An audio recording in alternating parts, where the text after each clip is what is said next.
Right now? We're live? I'm feeling live. Are we live? Yeah. Hi, Mom. Hey, Dan. I don't know if you're on there, Dan. Hi, Dan. Dan. So, anyways, well, thank you so much for coming this morning. We're very grateful that you're here. Hopefully, we can help educate you on a couple of things. At least our segment, or who we are, is obviously paint, chip, and scratch repair. So we can talk about that in a second. But just a little bit of introductions. My name is Tony Pando. I'm with a company called Dr.ColorChip. I'm not with the Chica Fishing Lodge. Unfortunately, my luggage didn't make it last night. So, but thank God Adam Curbs is here, and he's got the logo on. Yeah. So, no, I've been with Dr.ColorChip for, I don't know, 14 years or so, quite a long time. Adam is a commercial user of our product. He came in from Salt Lake City. You'll probably want to learn a lot more from him than you will from me. He does this every day, hands-on, just like you folks. You know, he could very well be sitting right there this morning. So a little bit about Dr.ColorChip. Has anybody ever heard of Dr.ColorChip Paint Touch-Up? Anybody? Yeah, a couple? Oh, good. So half haven't, which is, I'm glad we're here. So Dr.ColorChip has been around like 23 years. Dan McCool was our founder. And I always like to tell the story that our product is a byproduct of just trial and error and starting something literally in your garage. You know, Coca-Cola was not always Coca-Cola.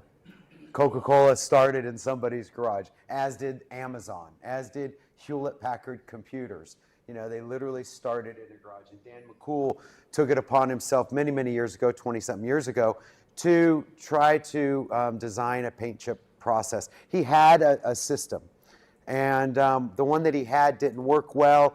It wasn't user-friendly, didn't have a lot of colors. So quite frankly, here we are at Stinger Chemical. He did some chemistry in his garage on his own and with chemists to design what ultimately became the Dr.ColorChip product.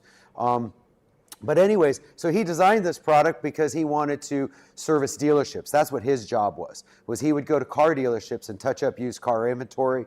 Adam will tell you all about that in a minute. And it was a viable business. And so he did that, had some success.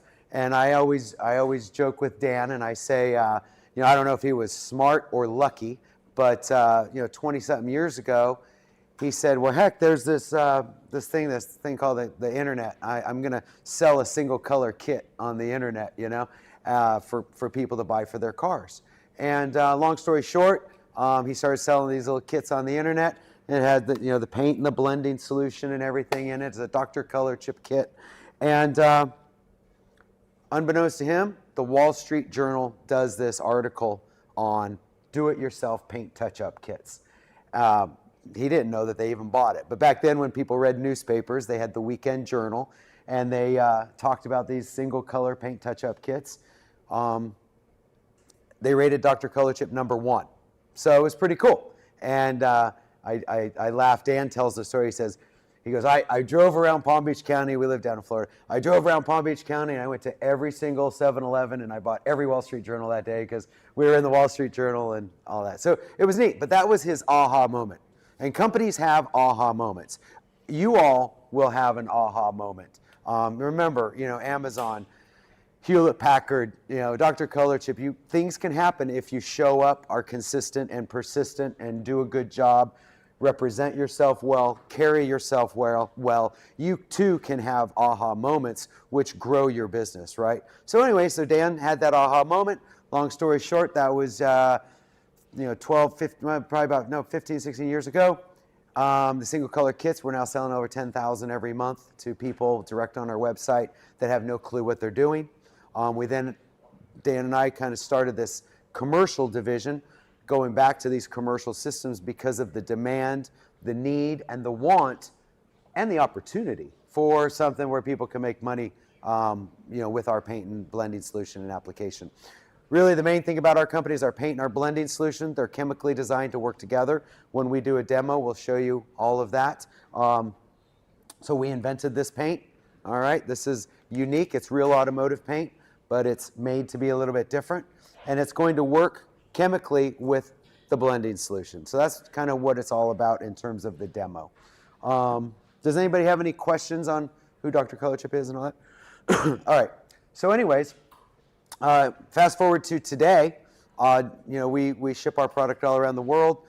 We make our product for a lot of different folks out there. I'll talk a little bit about that more in a minute. And one of the most unique things for us is we invented this. Like I said, we're not a broker. We're not just buying it from overseas. We literally invented this product. We ship this product. We make and ship this product from Palm Beach County, Florida. And so, it's made in the USA, and it's a good thing with all of that. But anyways, the commercial systems, the reason that we're here, and being the company that invented this product, we have the ability to private label. We have ability to work with certain partners. And we have some certain partners that we work with. You've probably heard of Tesla. Probably heard of SpaceX. And our newest partner, you've probably heard of Stinger Chemicals. And so what we've done with our friends at Stinger Chemicals is, if you look here, this is a Dr.ColorChip Stinger system. And this is something new for us, is co-branding, co-marketing, working with a partner who we feel, and I don't want to say is worthy, but we feel is a great partner. Stinger Chemicals has great products. They have a great team. They have obviously great training.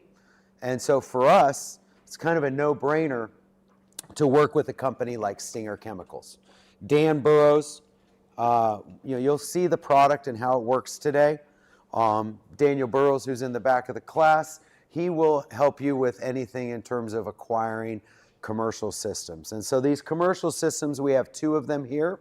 We have what's called our 80 color system, and we have our 100 color mobile. All right.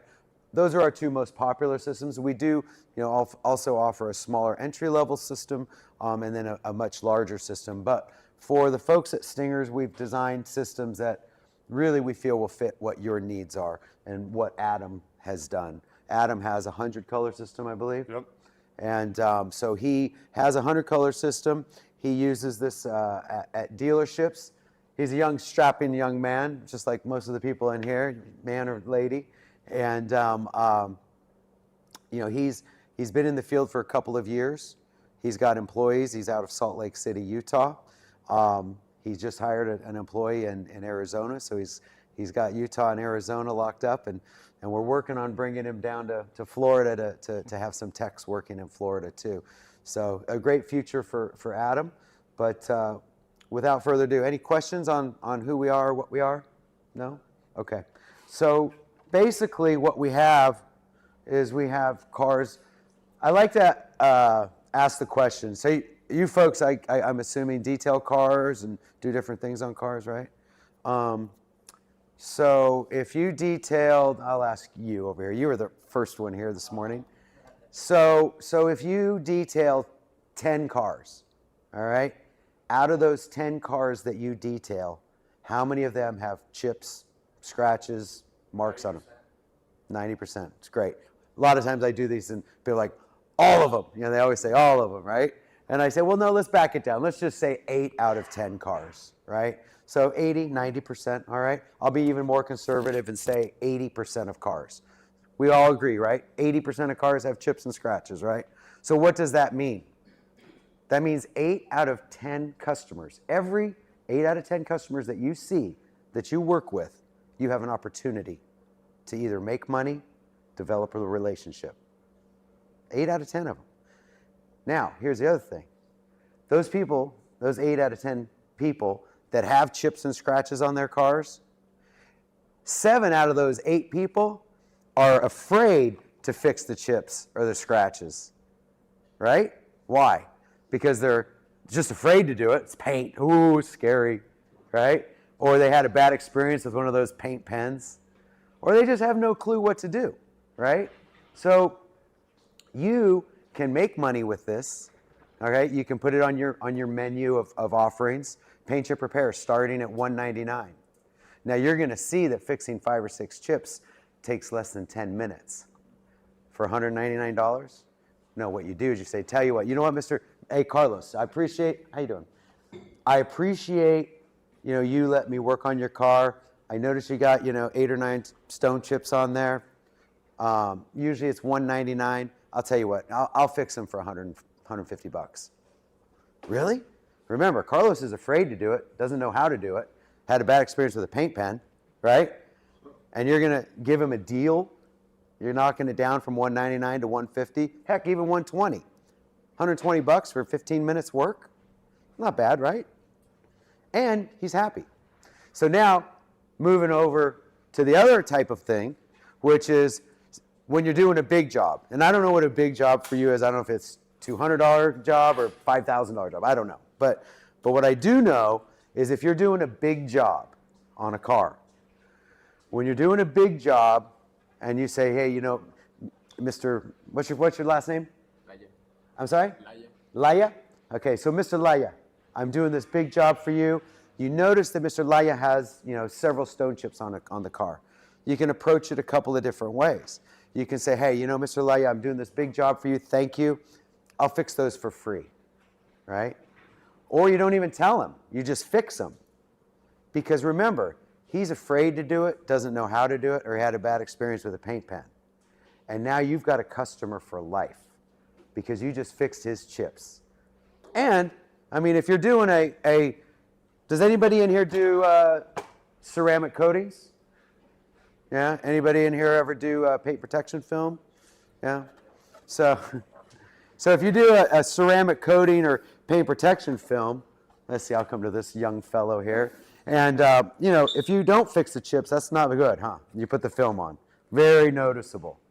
But if you fix the chips, panel's dirty, look how much better it looks. Wouldn't you say that's a little better? A lot better, sir. It is a lot, thank you. But so at the end of the day, this is something that if you're doing paint protection film and whatnot, it needs to be done.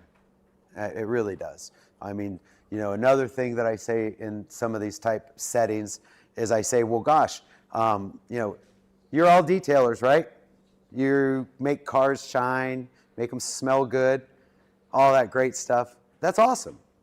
But if you don't fix the chips and you leave the car, looking like this, is the detail done? Is it done? I know you all have standards, and you probably, I'm going to guess, say in your head, oh yeah, Mr. Jones or Mrs. Jones is happy and it's all good. And God, I didn't fix those chips. I can still see that crap. Does that make sense? And what's happened historically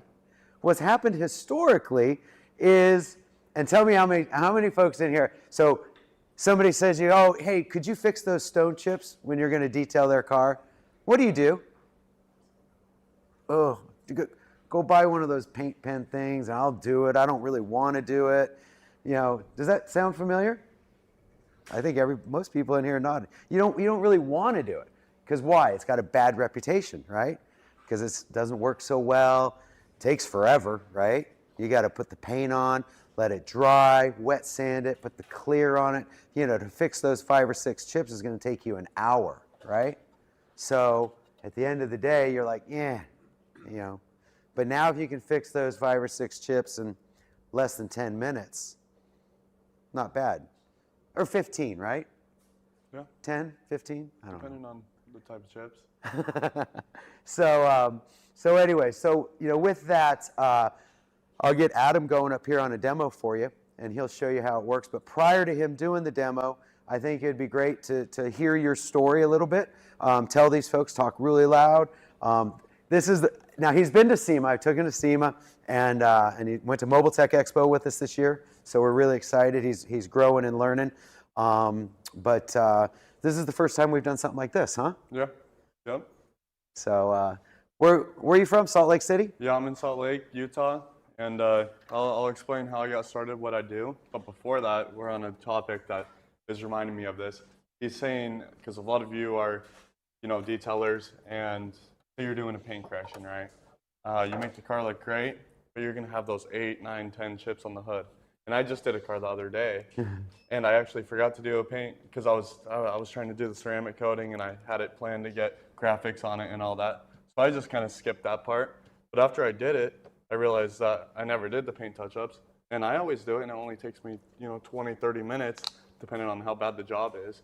But so I forgot to do that, and I see all these chips, and the car looked great beside the chips, and they were just sticking out like that was the only thing. And it was like, man, I should have done the chips instead of the paint correction at this point. But anyway, so yeah, it takes 20 minutes to do, and the customer, like he said, you can charge them, give them a deal for it. Or a lot of the time I'd have customers call me, and I'd be like, look, I'll do the paint chip repair for free. And that's how I'd get the ceramic coat job, because that's a big job, and you're only losing $100 by not charging them for a paint chip repair, but you're getting that job over another business, right? So in that essence, I think it's good to charge them or give them a deal just for free. Yeah. And there's two sides to the business. Adam does a little bit of retail work, right? Most of you work retail customers, right? You're doing retail customers' cars. Does anybody in here do like dealership work? Dealership, yeah. So, dealership work it can be very lucrative. Your profit margin is lower. In other words, you're not making as much per car for sure. But your volume can be pretty high. And so for paint chip repair I like to call it's like a bolt-on to your business, or it's an ancillary other part of your business, because you can have your detail and do retail and wholesale. But like Adam, what he does, the primary part of his business has transitioned from detail to wholesale. And I'll let him explain a little bit about it, but what he does is he services dealerships, and he does paint touch-up, because dealerships, they have to touch up their cars. They got to make them look better to sell them. And so you go visit dealerships, and what do you do there? Yeah, so I'll go to my dealerships. I have a certain amount that I go to each day in a certain area. So I don't know cities out here, but I'll go to a city, and I have 3 in that area, and say I get 3 from each dealer. That's 9 cars that day. Or sometimes I'll get 5 from one and then 5 from another. I'll just have to visit that next dealer, later on in the week. But so I'll go to the dealership. I'll walk the lot. I'll write down a list just on a paper and of each car that needs done, and then I'll bring the list into them, and then they'll say, yeah, do this car, we have room in it, or don't. So and I charge a cheaper price for it each car, but I'm doing 5 cars just right there. I don't have to schedule, go to them, different locations. It's at one location. I do all 5 cars there, and yeah, and if you're making anywhere from $70 to $90 a flat car price is what they do. So, and this is just paint touch-up. This is not, detailing and all the stuff that you guys and gals do, right? You guys have a whole process. This is just touching up the chips and the scratches. And he's charging, what, anywhere from $70 to $90 a car? Yeah. Yeah. So if he gets 5 cars at a dealership, he's made $400, right? $80 a car if you average it out. 8 times 5 is 40, $400. And average repair time is 15 minutes. So you're in like 3 hours, you're making several $100s. It's not bad hourly rate. So every week thing too. So I'm doing that dealership every week, a certain day a week. So it's not like I have to find a new dealership the next week. I'm going there every single week, same time, and I'm doing 5 or 6 cars at each dealer, depending on which dealer, how big they are. But so you'll have the milk route. Yeah, it's a milk route. You get on that milk route and you just go, and then you can expand. And then, Adam's obviously a heck of a lot younger than me, but you know what? He's smart. He's now duplicating himself. Now he's got several people working for him. So anyway, so it's a fun thing. There's a lot of opportunity there, and Dr.ColorChip is a neat product to do that with. Moving into the commercial systems. So you have the Hunter Color. Yeah. Right? And basically what these are pre-mixed paints, all right? Notice how that's all, you got to always have to shake your paints, okay? There, you hear that bottle? There it is, okay? You shake that paint up. You always want to shake your paints. It extends the shelf life of the paint. So the 100 color system, the thing about our product is if you bought one of our single color kits, okay? You buy a single color kit. In this kit is everything you need to do the process yourself, all right? And it's made according to your vehicle year, make, model, paint color code, and color name. Guaranteed perfect match, and you'll do the process, right? The commercial systems, it's the same paint and the same process. The only difference is the commercial system is what we call a match by eye system, right? Because in reality, it doesn't matter if the car you're working on is a McLaren, I think I saw somebody with a McLaren shirt on, or it's a Ford. If it's dark blue metallic, there's going to be a dark blue metallic in there because color is just color, and it doesn't matter what kind of car it is, right? For some folks, if they get a little bit nervous, we have this, because they're like, oh, how do I match it, right? This is a little device. It's called the Data color reader. And we've preloaded our libraries onto these readers. And you can actually take your phone, you download the app, and we'll show you this on the demo. You download the app, you put that on there, click on here, and it tells you what the closest color in your commercial system to use is. All right, it's not exact, it's not perfect like every time, but it's pretty darn good. And we were just at Mobile Tech Expo a month or so ago, and I've been working with this for about a year and a half, and we had like 11 commercial systems sold with this. We had more commercial systems sold, but like 11 with just the color readers. So people really like them, and they've gained a lot of traction. Folks like Adam use them, and they were at the booth talking about how good they work. So this makes it a little bit easier for you, all right? But anyways, how does it work? Show us a demo. Well, let me show this to them first, just so they can see. What are we doing, Dan? Everything all right? We on time? Are you sure? Yep. So these cars have chips, okay? See those paint chips there, right? You ever see cars that have that on them? All right. So we'll just fix a few of them for you right now. All right. You see the chips there, right? You see some sewn chips.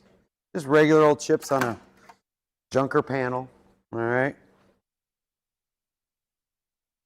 So I'll let Adam kind of he'll do the application and show you guys kind of how it works here. And while he does that, I'll pass a couple of other things around. Go for it, Adam. Let's do it. So you're just going to take your paint and then a brush of your choice, depending on which type of chip you're doing, if it's a bigger or smaller. You have different size brushes. And then you're just going to dab some paint onto it. Find the group of chips you're working on. Drop the paint on it. And I'm dropping a big blob on it.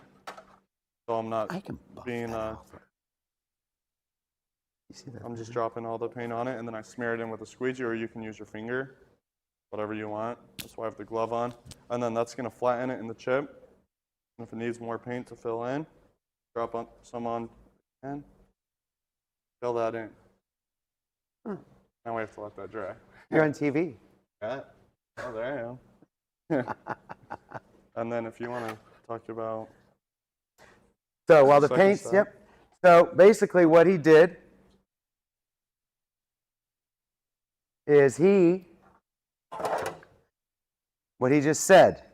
So you've got all these chips. What he did here is he just took a little paint and he just smeared it, okay? He just smeared it over the chips. You can use a brush, like he said, in your thumb, or you can use a squeegee. One of our most popular systems is the single color kits. And I apologize, I don't have my single color kits. Like I said, my luggage didn't get here, and that's why I am in free dress today. The single color kits were in my other suitcase. But, so you just dab that paint next to the chip, okay? Dab it next to the chip, and then you flick it across. You can either use your thumb, or you can use a squeegee to pull it across, and that's what he's done. And we're just gonna let that paint sit. So what we're doing is you have a chip, you dab, smear, and now we're letting it dry. The thing about our paint, we invented this paint. This paint is made to dry very fast, made to be very sticky, and it's made to be a permanent repair. Okay? Dry fast. What do we talk about, those paint pens? Remember these things here? Yeah. How many people have seen these? How many people have used these? How many people like these? I don't see any hands. Thank you. I'll give you that $20 later. So anyhow, so we invented this paint to dry very fast, to be very sticky, all right, and to be a permanent repair. So it's going to stick to every surface. It's going to stick to metal, plastic, fiberglass, graphite, every type of surface. So for example, I was talking about these folks, and I'll pass this around. This is a fun project, not for flight, right? Okay. This is when we were doing the color match for these folks. This one here is SpaceX. We actually make the paint for the interior SpaceX Dragon capsule, the one that carries people into space, right? And they touch up the interior panels with our paint. So our paint's literally out of this world. Here we go. So cheesy. All right. Like I was saying, same as our single color kits. This is, our friends at Tesla. So this kit here, again, made according to the vehicle year, make, model, color code. This is PPSB for Tesla. There's the paint. Okay, Adam's applied the paint to the panel. There's the blending solution. That's the step 2 blending solution. This little kit here has everything that you need to do the repair. Now, this is a single color kit. This is for, Mr. Jones, who has his PPSB color code. Okay? So, what you're here for is the commercial system. You're here for the Stinger Dr.ColorChip commercial system. That's what we have here. That's what Adam uses. It's the same paint and the same application, all right? He's got that paint on here, and that's why I'm talking right now, because it takes 3 or 4 minutes to dry. I don't want you to stand here and watch paint dry. So I'm gonna talk a little bit. But anyway, so that's about the paint, okay? Yes?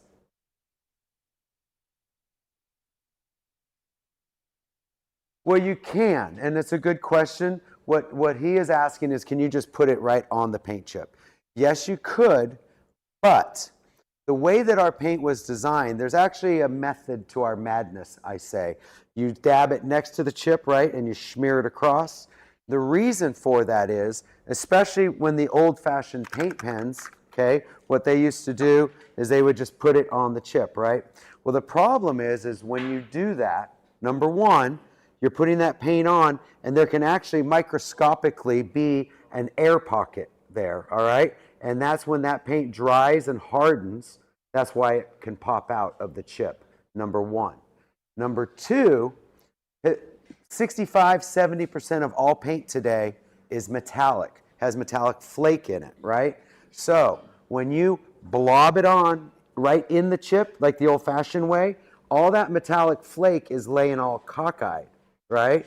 And so when you smear it, what are you doing? You're making all that flake lay down, and it's much more uniform, so it's a better looking repair to the eye. Does that make sense?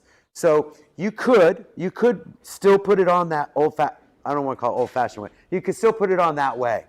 However, the application method of the Stinger Dr.ColorChip system is a little bit different. You want to dab that paint next to and smear across, so you'll get a better looking repair. So Adams, let this dry. Have I talked long enough? Yeah. Okay. Perfect. So now that this is dried, we're going to take our step 2 solution, apply it onto this blending rag. Doesn't matter how much you put on, you just want enough product where it's actually working. You don't want it sopping wet? Doesn't matter. And then you're just going to softly remove it. I'm not using any force. I'm not trying to buff it out. I'm just going over it very softly. Because all you're doing is removing the excess paint around the chip. And while he's removing that, I'll pass this around. I need to buff it. Oscar Hernandez, the man, the myth, the legend, wherever he is, He's going to buff this panel for me, so it looks terrible right now. But this, you can feel, there's a couple things you can do here. Number one, feel how flat that repair is? I put red paint in there just to mess around. But then you also notice where the chips are that I did not fix those chips, and I put a paint protection film on. Notice how much you can see them. However, you see the ones that I did fix? Which ones look better, right? Yeah. So you pass that around. That'll show you a little bit of a paint protection film and how nice and level the repair is. Yeah, and then once you apply your second step solution, you're going to want to remove all the excess from that, just with the microfiber, so it doesn't leave any residue. And then I'm going to wash that around. Mm-hmm. Oh. So I'm going to jump in just for a second. Yep. Tony does that. So today we got a whole bunch of classes. A little better, huh? And they're all in a little bit of order, except a lot of order. I wanted to make sure we got two with Dr.ColorChip in today. Been here from Utah and Florida, so they came all the way to do this. Somewhere there. They're there. We have 3 cars Not bad, huh? next door that we have chips on. You look at the angle, you can see. Drag the kid over there, but we'll do that. They'll show you guys hands-on how to do it. And then following that, we're sanding, and then buffing, and then ceramic class. In between that, we also have another Dr.ColorChip class too. Because one of the things that Tony probably mentioned is there's a time and place to do this before you do that ceramic coat. You don't want to do this before you sand, before you buff. And what Tony said that I really want to highlight is that, there's pens. There's the things you go to the dealership and you get the pen or you get the little bottle. This is really a professional system. This is not a new system. I've been working with Tony for probably 4.5, 5 years to get this here. And this was one of the things everybody in the class asked about when I said, what else do you guys want us to do? Said color chip. We want to take care of color chips. And you also said leather repair. The leather repair is a really challenging one because that's like a multi-day class. So we want to get them in here to do this because this is one of the things you guys asked about. But again, we always want to go for hands-on. So for the live audience and the people watching us, you're not obviously hands-on outside, but you got to see the demo here. If you have questions, you can chime in throughout the day. We're answering questions live on YouTube. But you guys get to go over next door and actually fill in chips, and professionals will be there to help you and process. The kits are available through Bruno. I'll have pricing. So if you guys want to do a kit, you can ask Bruno about the pricing. I sent it. So that's kind of it. We're about 2 minutes behind right now. We're getting pretty good at this live thing, man. We're nailing the time. Really? We did okay time-wise? Yeah, you guys did great. So Holy schmolies. so if you guys want to head next door, Zach, you want to have him follow you over? And you guys can do some chip. We're going to need to bring this down. We'll have the gun ready. Get everything you need to get ready.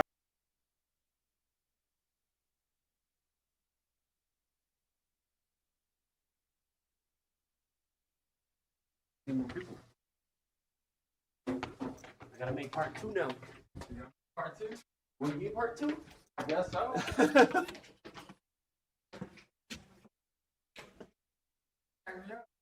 Huh? Oh, I did. Go to the description. That's why. Yeah. Yeah.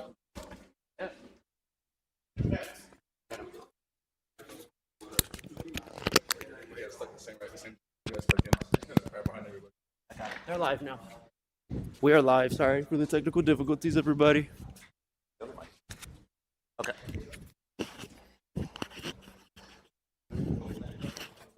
All right, everybody. So technical difficulties. We lost our microphones for a little while there, but we're getting everybody back in the class from doing the color chip repair. You guys have fun doing that? Pretty cool.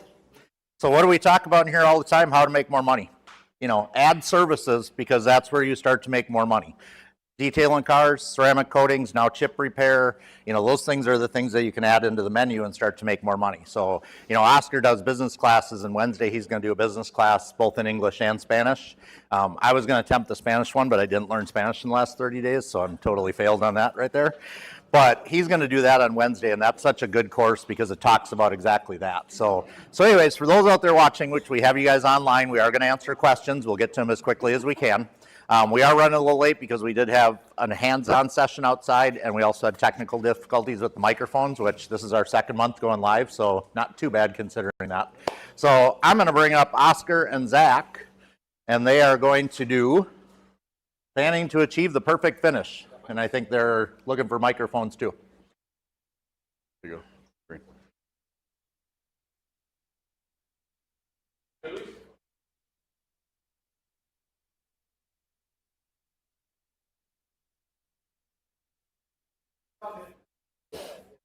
All right, so without further ado, we're running about 15 minutes behind, so Oscar and Zach will take over.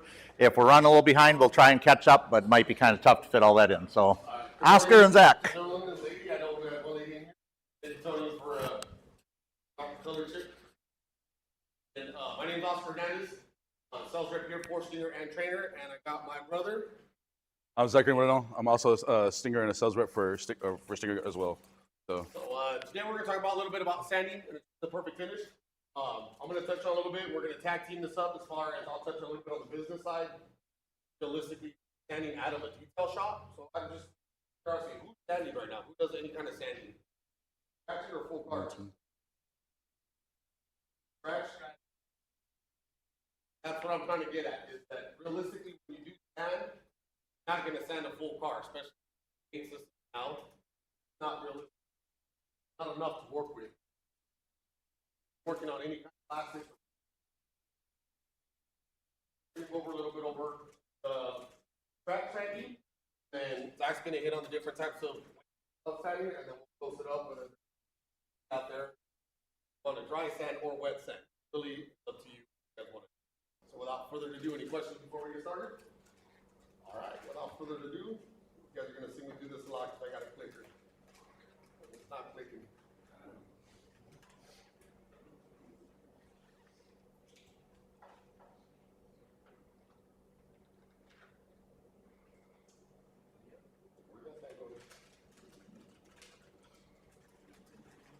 I'll go. I don't really need it. All right, we're good. So, paint systems. What type of paint systems do we have out there? If you guys notice, I'm going to go and interact with you guys. I don't want to just talk out here. So, what kind of paint systems do we have out there? Don't know? Oh, I got some. Who does? No? Single stage? Do we know that? Two stages. No, what was that? 2 and 3 stages. 2 and 3 stage. What's the 2 stage? He's I don't know. I just said it. That was our good friend Tim out here. So Tim likes to throw curveballs at me. There's my sniper in the class. I was like, no. So we have. You're good on the next one. We have so types of paints. It's a single stage. What you see up here on this picture, very famous. I don't know who created this, but it's been out in the detail industry. In my shop, I actually got this printed out to show my customers what I was dealing with when I was buffing, polishing, specifically sanding. They would come in and say, hey, I want you guys to sand this scratch off. This is pretty a base picture that we can use on how it goes. You got your metal, your primer, your base coat, and your clear coat. When we're sanding, and it's this type of paint, which is a 2 stage, not a single stage, you're leveling down that clear coat. All right, what happens when you level down enough clear coat? You go through and you burn the paint. All right, so if you're gonna sand, then you're gonna buff, then you're gonna polish. That's a lot of clear coat being leveled down. We're going to do all of that, believe it or not, today. The last thing we're going to do today is cover with Zach and myself is the ceramic coating. How do you add more protection to that? All right. Too many times I hear detailers, oh, you got to sand it. You got to sand the car. You got to take it. Well, why would you want to remove all that clear coat off the car? I've seen cars here in Houston where they have bad buff marks on them, meaning that I've seen some, you can see the pattern of the detailer buffing on it, and after about 2 or 3 years, that spot that they buffed out is now flaking, because they removed too much clear coat. So when I see a car like that, I know that they sanded it, they buffed it, and they polished it, but they didn't go back and add a ceramic coating. All right, you always want to put some kind on it, because again, once that top layer is down, there's no coming back other than a repaint. All right, if you're working with cars that are probably like in the mid 80s, late 80s, early 90s, they're single stage, meaning that who's ever buffed the car out, and they grab the polishing pad, and they look at it, and all the paint transferred over. You get scared?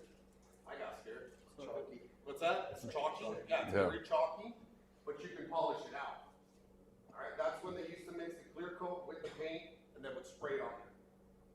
All right, it was all in one, that's why it's single stage. They would only do it. Now what they do is they primer, they paint, and then they clear coat over. Does that make sense? So again, that's just a little bit on the paint systems. So you guys kind of know what you guys are going to be doing hands-on after this class. these hoods are not single stage, so you will not see any paint transfer. If that pad turns the color of the hood, which in this case are black paint, if it turns black, that means you burnt that clear coat. There's no more clear coat on there, and now you're just polishing on the paint. Yo, what's a new hood? No, I'm just kidding. As I got jokes. So what are we doing when we sand the paint? Leveling down all those scratches. All that just simulates the scratches. One of these are there, it's on the paint and that primer. You got to be able, as a detailer, to identify these for your clients. Right? Yeah, I go in there. If I can put my fingernail through it, or if I can actually see the metal or the primer, still coming back. Still coming back. Dr.ColorChip's got a system for that, filling scratches.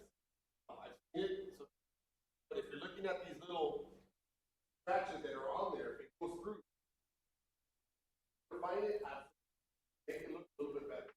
Once you've broken through that paint, primer, still coming back. Touch-up paint or a whole repaint. That makes sense? And there's a lot of others. You got to sand the whole car. Sand the whole car. Take the orange peel off. Yes, the orange peel is protection for. There's some few pictures out here in our next classes. You can see when the car flakes off. I call it clear coat failure, where it just starts to fail, and it usually happens on the hoods, tops of the cars. All the paint starts to come off all the time. You try to polish it out with the paint. No point. If you try, I've had a hood in my shop. Came in, I polished it out. But as soon as I started polishing, I started seeing the primer. I mean, it was a junk hood, so I just wanted to play with it. But there was no more clear coat. But that's how fast you're going to go. Any questions on this? All right, before you go out and you start sanding, I recommend getting some kind of a paint gauge. Who here has a paint gauge? Raise the high. Who does not have a paint gauge and is sanding and buffing and polishing? It's okay if you don't. It's okay if you don't. Yeah. I just highly recommend that you do get a paint gauge. And the reason being is you got to be able to know. Now, there's paint gauges and we'll just read from, give you a simple number. I go off of mils. If it's like 3.5. One rule of thumb I like to do is I'll measure the hood, I'll open up my doors, and then measure the door jambs. All right? I always measure the door jambs inside of the trunk or inside of that hood to see where they painted. Because the manufacturers right now, they are not spending money on spraying clear coat in those door jambs. Right on, Mike? You are just being. All right, sorry. It's always nice when you have your own production team in-house. So again, I do that, and then I just kind of do the math. If that door jamb is reading at 2, there's not a lot of clear coat on that. There is a primer and there's paint, but again, it's not as glossy in that door jamb as it is outside, and that's because they're not spending money to put clear on that. And that's pretty much, so if your door jam's at 2.0 and your hood's at 3.5, how much clear are you working with? About 1.5, right? If you're not measuring this and you just go straight to sanding, and then you buff it, and you polish it, there's a good chance you could burn it. Who's burnt paint? I like the honesty. I always say, sorry, because I said, if you ain't burning, you ain't learning. If you ain't burning, you ain't learning. At one point, you're going to burn paint. That feeling that you get of you wipe it, and you think it's polished, and you wipe it again, and then you wipe it again, and it's like, it's a bad deal. But again, I've learned the hard way. I didn't have a paint gauge. All right? I didn't have a paint gauge. But now having a paint gauge, there's these paint gauges that have apps to them, believe it or not. And you can run a report. And it tells you where to measure. And it'll tell you if you have enough clear coat or not. It even comes out green for go, yellow if it's moderate, and then red if it's a no-go. I've ran these reports for my clients. I'll email them the report because it comes out professional. You could type in the VIN, put in all their information. I'll email the report and be like, unfortunately, I cannot buff and polish your car because I do not have enough clear coat to work with. I'll wash, clay it, protect it, but I'm not going to put a polisher to it. That has saved me more money and headaches in my shop, and it's actually brought in business to me by declining cars because they like the honesty. They like the professionalism of it. So if you're out there buffing, polishing, and you're going to put sandpaper before you do all that, invest in a paint gauge. It's going to take you a long way. It's going to save you from burning paint. Because in reality, if you were here last month and we talked about insurance of business, which I'll touch a little bit on Wednesday again, if you don't have that insurance, If you don't know the way insurance is, at least in the great state of California where I come from, that is called a technical failure, not a manufacturer failure. That means that I don't know what I'm doing when I'm sanding, I'm buffing, I'm polishing. That means I'm coming out of pocket for that paint job. A lot of small business owners like ourselves like to think that just because I have insurance, they're gonna cover it. Until you burn paint and they're gonna be like, well, what sandpaper did you use? Is there a recall on it? What polisher did you use? What compounds were you using? They're gonna look into all of that, all those manufacturers and investigate if there's anything wrong with this that Zach's gonna go over.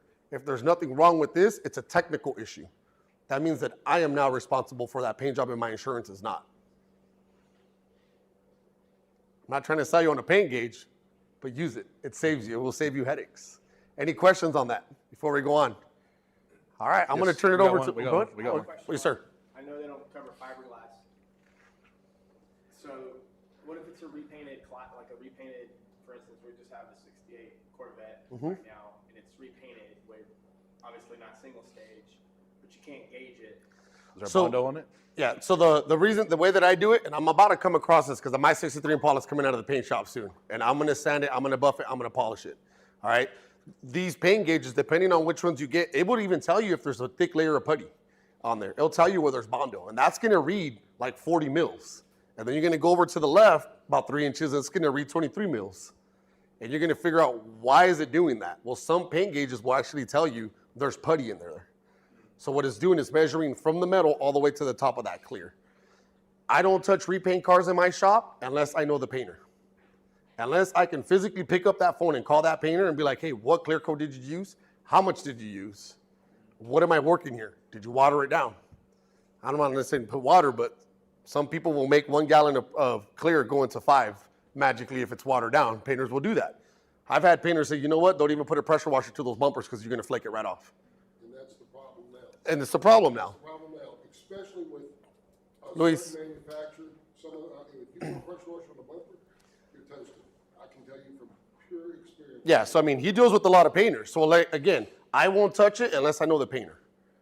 And I'll tell my client, look, if you can find me the painter, I can do it. He goes, well, you know, my buddy did it. Great, have him give me a call. What am I working with? Because a lot of it is once you take responsibility for that vehicle, it's on your hands now.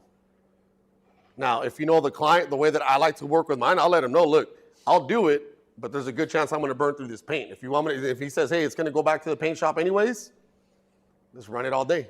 And it's a different paint that they use in California because it's all water-based. Yep. And it has to be VOC compliant. You get to Texas and some of these southern states, we're not VOC compliant, so it's a solvent-based paint. So there's a lot of varieties in there. So again, my painter where I took my car, 4 blocks away from my shop. I know what he's using.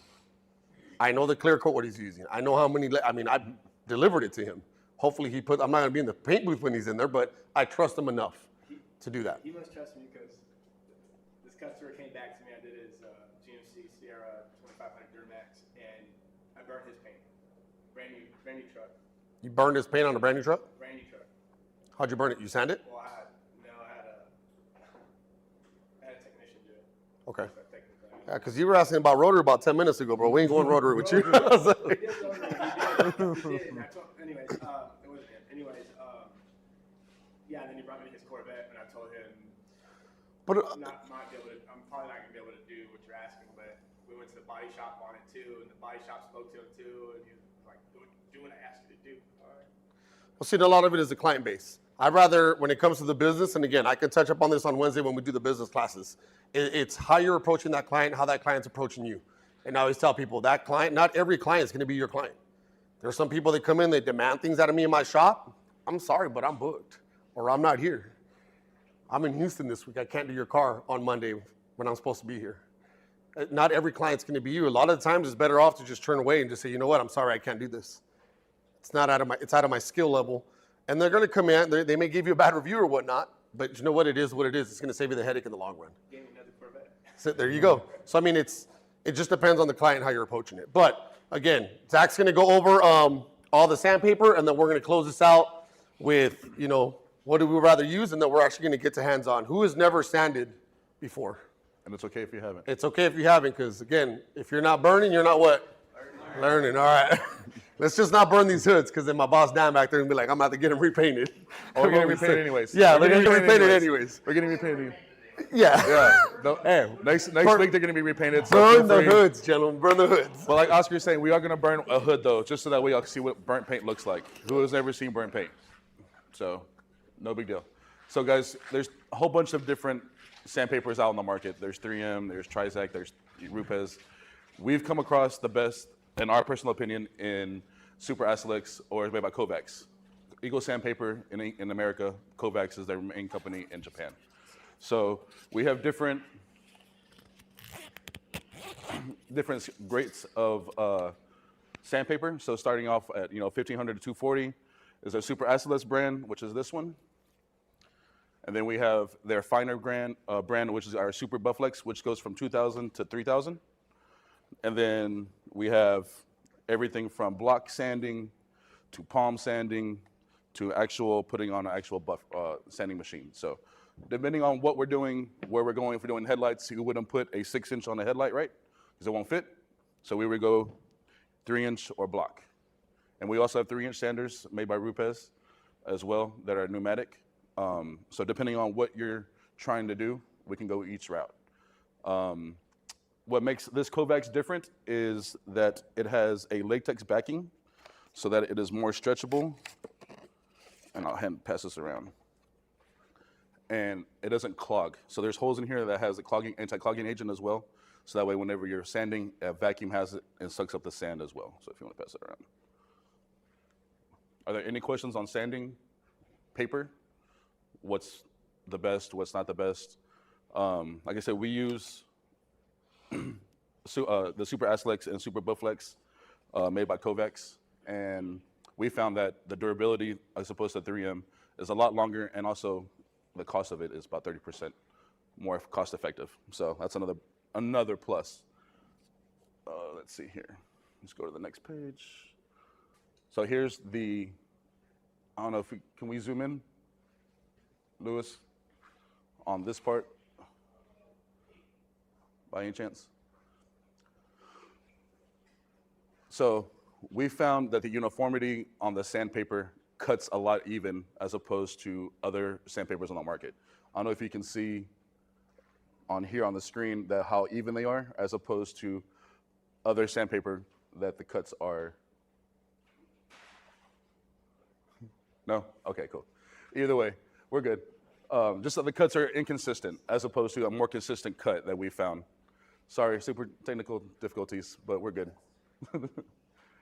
Like I said, the latex abrasive film combined with the interface pad, and if you aren't familiar with the interface pad and what they do is they go inside the orange peel and in the valleys to not take off the top part so they can get inside the valleys and they can evenly scratch everything. So this is why we use a lot of interface pads whenever we're sanding. I think that's it. We're almost done.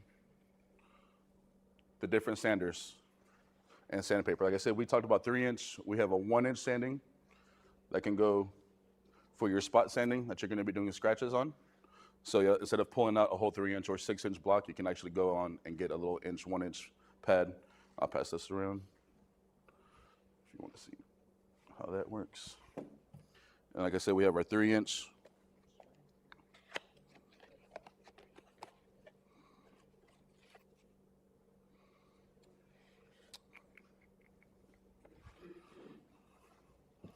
Then we also have our block sanding.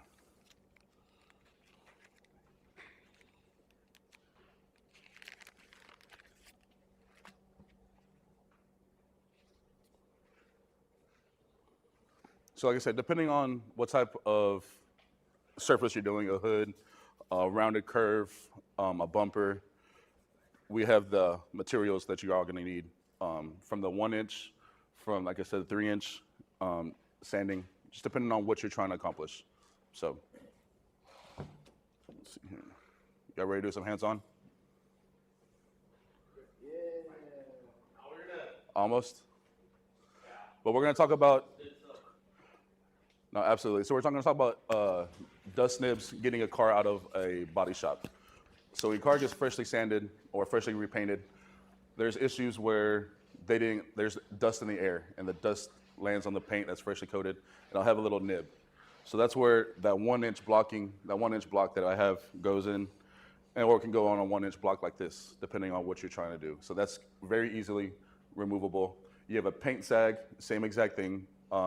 Hopefully when we get these hoods repainted, we will put imperfections on there to get them out for our classes in the future. So unfortunately, these hoods have been already through 4 classes, so there's probably no more paint nibs or sags or. There's a lot of stuff to burn through though. There is some stuff to burn through though. Sanding those, or do y'all have? No, so the way that I would attack these, and you get a lot of these, even on newer cars, believe it or not. There's a lot of imperfections that come in from the dealerships, right? Just because it's a new car doesn't mean that there's no imperfections on it. I've seen exactly these things here, especially runs on the bottom rockers, where I'm detailing the car and I just see it. And a lot of it's coming from the manufacturer. You know, there's robots painting these things now. They're not hand painted anymore. So the dust nibs is something that from the business perspective is, what are you charging for this? How are you making money off of this? I wouldn't go less than $75 for a nib just to get that off for a sag. I mean, you're taking a lot of responsibility. You're fixing that paint. But if you really look at a car and you know what you're doing when you're inspecting it, pull it under the lights, you're gonna find imperfections. All right? Any classic car that I've worked on out of my shop, no matter who the painter was, there's always imperfections. It's because even if you clean the booth out, there's always gonna be something there. All right? That's why body shops essentially sand them, buff them, and polish them before they deliver them. All right? So again, quick back to my car. When I got it back, I told my painter, I was like, I don't want you to touch it. I want to go straight from the booth, let it cook, bring it right back to my shop. He goes, I don't want you to see all that. No, I know it's gonna come in with stuff, but I want to be the one working on it. All right, there's a lot of painters in California, I'll tell you right now, they paint the car. As soon as they're done spraying it with clear coat, they open up the doors, they go outside, and they let it cure in the sun.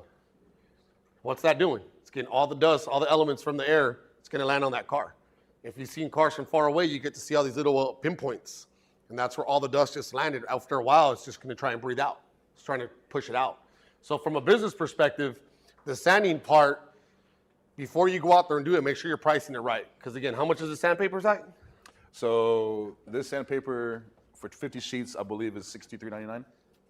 So you're paying some money for these sandpapers. We have the kits here. They're located down there in stores. They come in nice little boxes, especially the 3-inch. I like to use nothing but 3 and then go down to the smaller ones. Because again, I'm never going to sand anything bigger than a scratch on a car, a nib, or a run.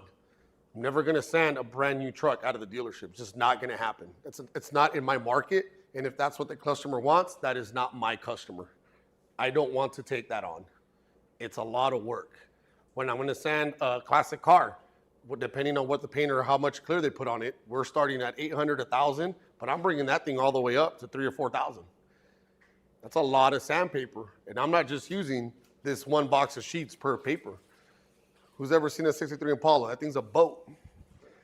It's like 23 feet long. I mean, you know, that's a lot of paint to cover. That's why it blows my mind when detailers are like, oh, I'm going to sand all these cars. Like, all right, what are you pricing them at? You know? But what I want to get you guys thinking for the detailers in the room, if you are going to start providing this type of service, is do exactly what we're about to do here in a minute. Go in, find yourself a hood, go to the junkyard, get a hood, get a panel, get a door, and practice your sanding skill. Get a key, scratch it, do a light scratch, sand it. Start off with, 1,000, 2,000, 2,500, and then buff it and polish it. This is a technique that you guys can master out and actually make a lot of money. Who here deals with body shops on the detailing side that has a body shop that can take stuff to paint? Or walk into a body shop and ask them, what are you charging to repaint that hood?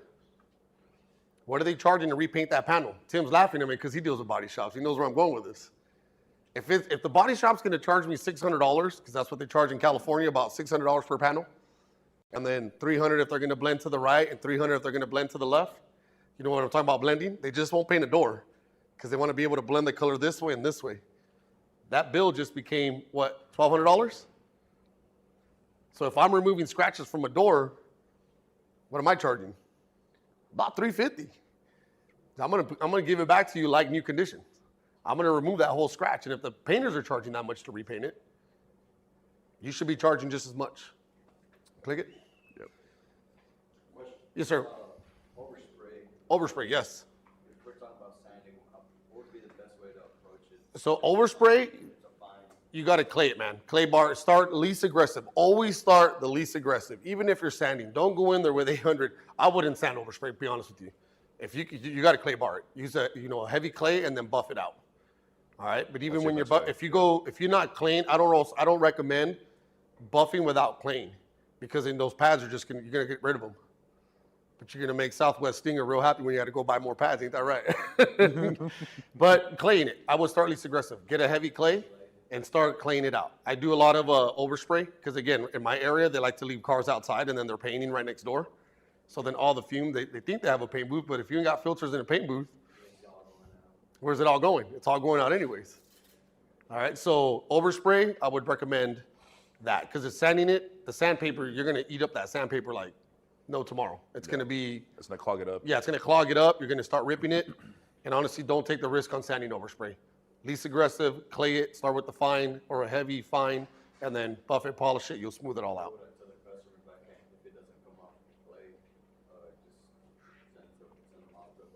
I mean, yeah, I would send it back to where they got it from. You know, a lot of us in the detailing side, don't take that responsibility on you, and don't make it seem like you got to fix it all. There's things we can't fix, man. You can only detail the vehicle to the best of its ability, to what it's going to allow you to do it. There's stuff that they want me to buff it but not sand it. I can't remove orange peel with just buffing it, even if I hit it with the rotary. I'm only going to fix so much out of that vehicle. Does that make sense? Yeah, and if you have a lot, you here locally? Bring the car over to the store. We'll hook you. Bruno, Zach, we'll hook you up with some. You know what I'm saying? Yeah, I mean, there's new cars that come out of overspray, depending on where they're being parked. You know, the rail does, but there's a whole process for that, and we'll go into prepping the vehicles. I mean, if they're doing apartment complexes outside, all those cars in the apartment complex are going to get paint on them, no matter what. Yeah. So. Yes, sir. Yes, sir. So you mentioned on a door charging $350. Are you talking about one scratch or like? Honestly, my scratch removals, depending on how big the scratch is and where it's at, I usually start at about $125 for a scratch removal. That's it. I mean, it's gotta work, and it doesn't take me long. It's more of the skill. But if I'm doing multiple scratches or it's going into different panels and I'm hitting the edges, it's just, I gotta be able to look at it. But a lot of it is being able to identify the scratch and know what I can do. I can look at a scratch now and tell you, yes, I can remove it. It's gone too deep. There's nothing I can do. I don't even take it. I don't even want to make it look better at this point, because the customer's not going to be happy. I'd rather refer them to the 4 body shops that I work with, of like, you know what, I can get you in. How fast do you want it done? Pick up the phone, call the body shop, give them the business. You're still the hero because you're still helping them out. You're just not telling them, no, I can't help you. I can't do it here, but let me call up 24 Auto Body and they're going to go ahead and hook you up. Does that make sense? There's just things that we're not going to be able to do as detailers. You got to know what you're working with. And a lot of it is get yourself a hood, get a door, put scratches on it, and practice. You got to be able to know what you can do, your capabilities. Practice with different sandpapers. When I first started sanding, I wasn't buying this sandpaper. I was going to the local store and just buying normal sandpaper. That's a lot different sandpaper than this sandpaper. You know what I'm saying? When I started working with the professional grade stuff and not just buying it, 1,000 grit is 1,000 grit, but I was burning a lot of hoods. Not from cars, but from the junkyard, but that's how I started. I think I did 3 hoods before I was practicing on hoods throughout just months of just whenever I had nothing on a rainy day, I'd go in there and just grab a rock and put a scratch on it, see what I can do. Well, I burned through that. Don't use that sandpaper anymore. Does that make sense? All right, hit the next slide. Does that answer your question? All right. All right, next slide here. What do you guys prefer? Dry sand or wet sand? Why?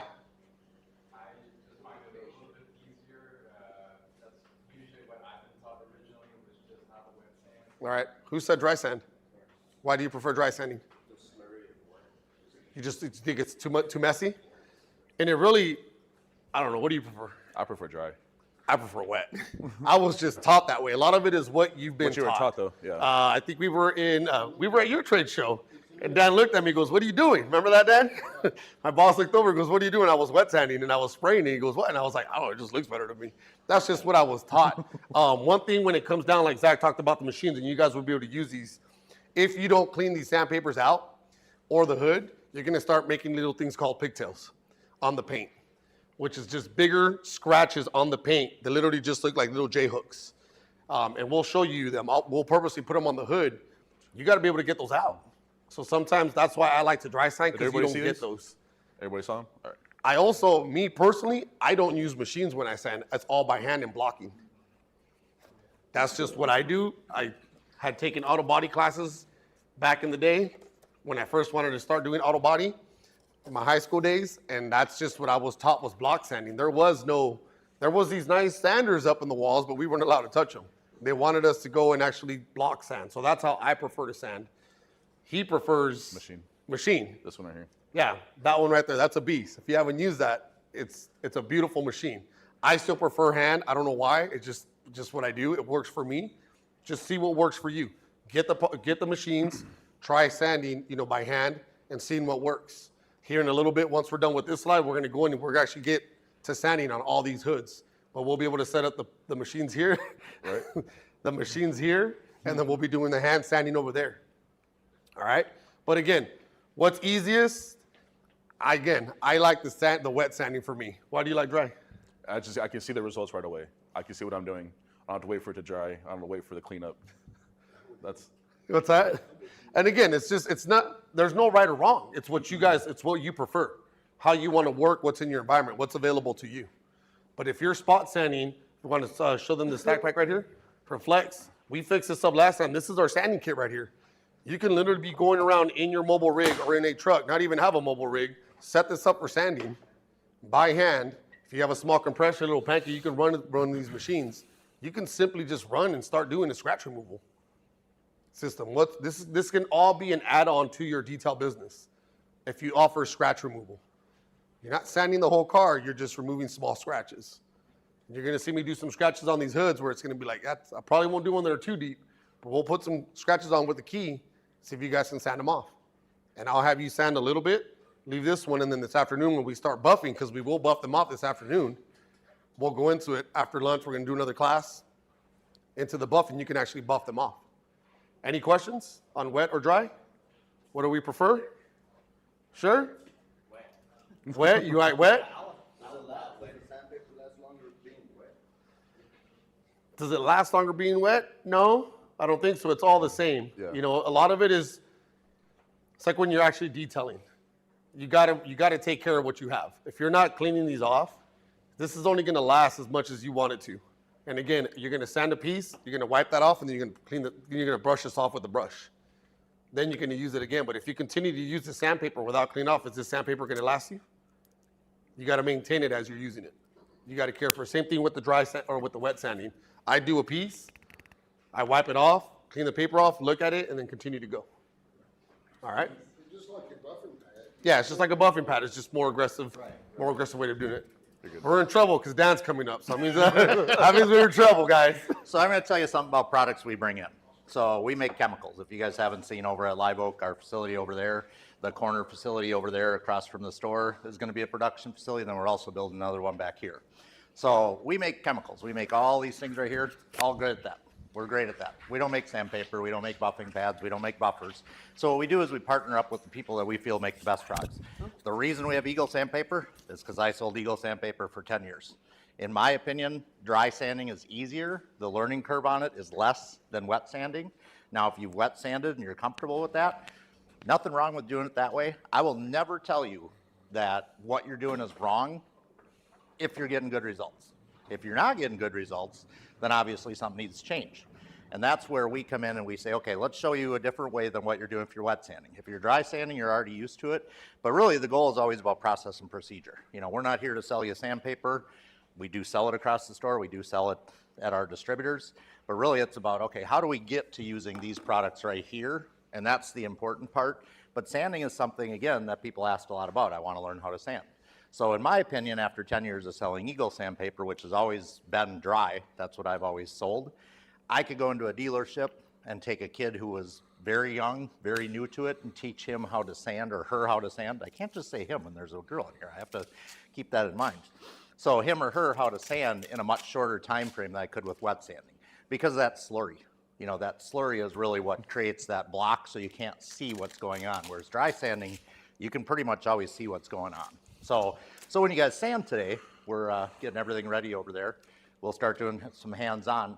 We don't have anything that we sell in the way of wet other than the Rupus sandpaper padded discs that we sell, which you can use those. They'll be in that container as well. So feel free to grab that and do that. We'll get you some water. We have water over there, I'm sure. But the dry sandpaper really is a lot easier to learn with, in my opinion. Now, it's just an opinion, though. What do they say? Opinions are like assholes? I'm kind of an asshole, so there you go. Oh, wow.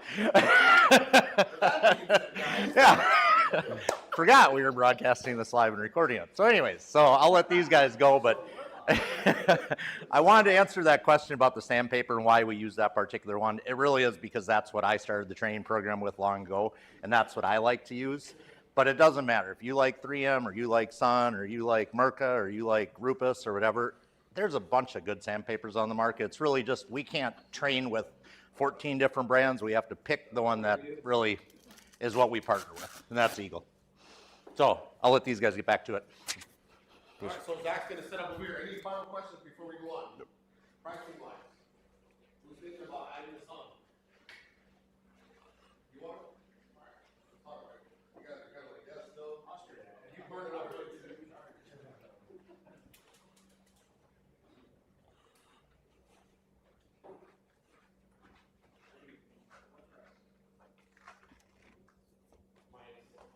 All right, let's take 5 minutes.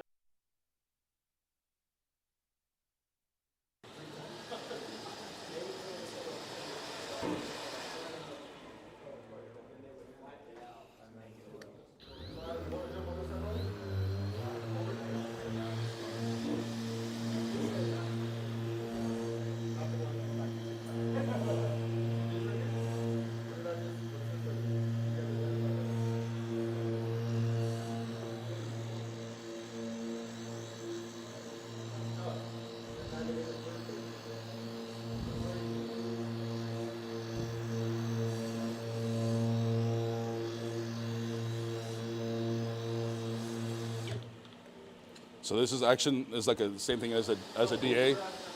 It's rotoring, like it's going one direction, but it has a 3 millimeter throw, as opposed to like an 8 or a 15, like a Rupes buffer does. So I'm just gonna hit this little center part a little bit more, and then I'll let somebody else go at it. Then we'll polish it out after lunch.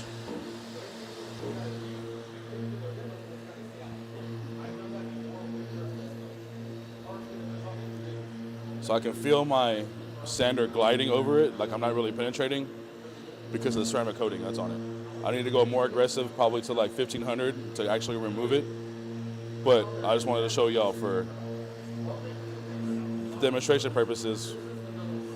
The lower the number, the more aggressive it is. Yes, sir.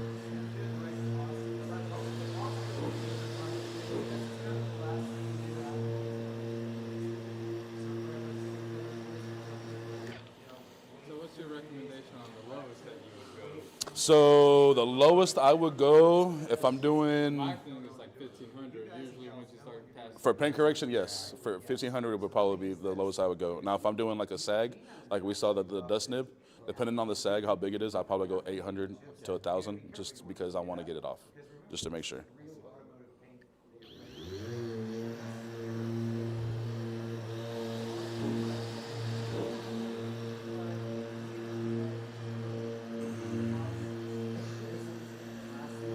So I know for a fact this part right here has a lot of ceramic coating because I haven't been able to penetrate it all the way with all the passes that I've done. Normally you're probably only going to do 20 seconds to 25 seconds worth of sanding. But as you can tell, that I've done a lot on this part. So let me get a little more aggressive sandpaper for y'all to start trying it so y'all can see. You want to go next, bro? Gotcha. Let's try 2000.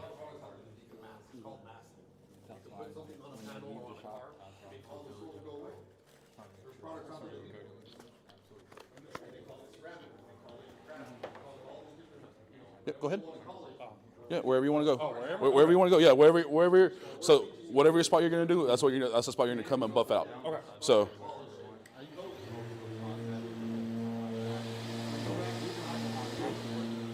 As you see already more dust coming. It's a more aggressive paper so y'all can see what y'all are doing.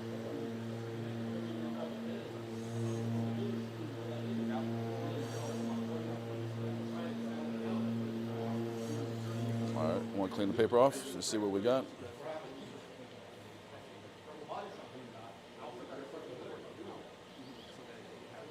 Cool. Looks good, bro. Looks good.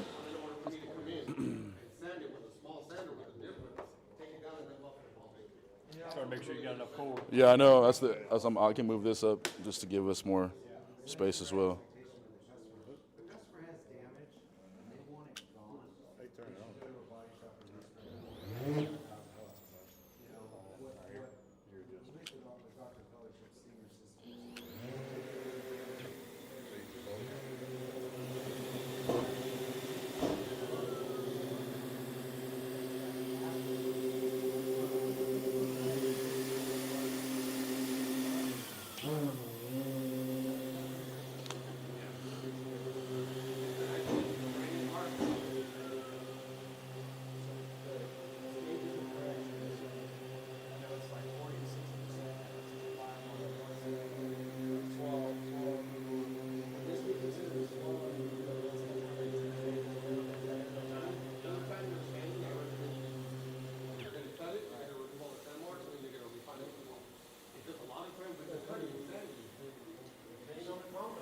Right, we're good.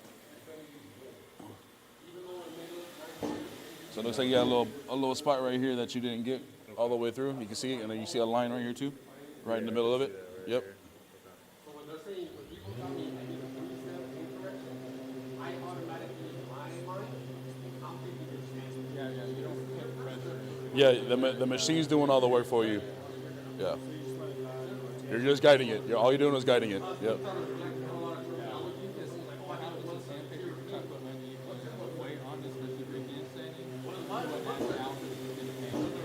Yeah. Exactly. Right? A lot better. Yep. So the terminology is very loosely.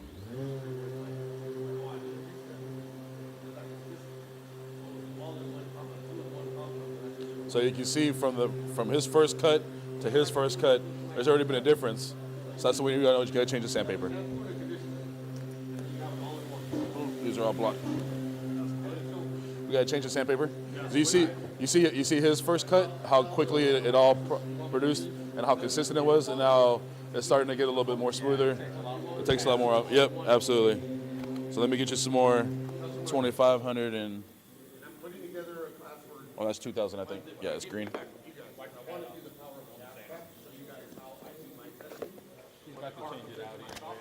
Yeah, here you go, Bo. Let's change that out.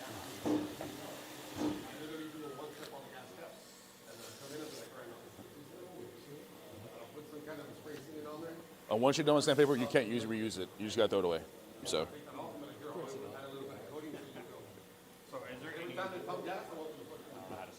Is it bad to touch your sandpaper, like the holes in your hand and stuff? I mean, we don't. I mean, it ain't gonna hurt it. I mean, it's not like you're doing ceramic coating where you're touching your applicator and put oils in that way. Yeah, no. So it's cutting a little easier now, right? Yeah. Yep. Mm-hmm. There you go. See, yeah, exactly. Yeah. That's how I was like, it looks like the paper is about to, it's just, you just start noticing things. That's cool.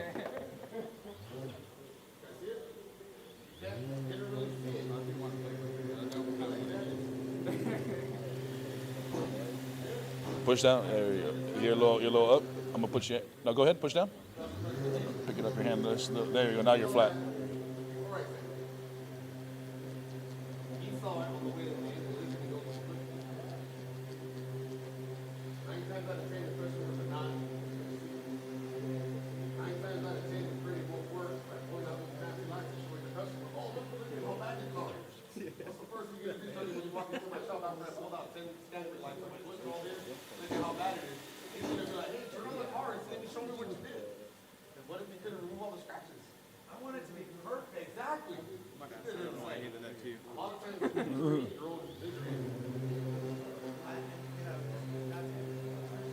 Slow down just a little bit, Bo. There you go. So you want to sand for about 15 to 20 seconds. Yeah. Yeah, I know. They all fucking nothing can ever be perfect. Nothing can never go right. Exactly. Even though we were here last night at 7 o'clock, like, still nothing went right this morning. we literally knew what we had to do, and it was still, somebody came in from 7 o'clock when we left last night to like 6:30 this morning whenever people got here. Somebody moved shit around. We were like, what the fuck just happened? Like, we literally were here less than 12 hours ago, and somebody literally came in and moved shit around. We were like, yes, dude, it's ridiculous.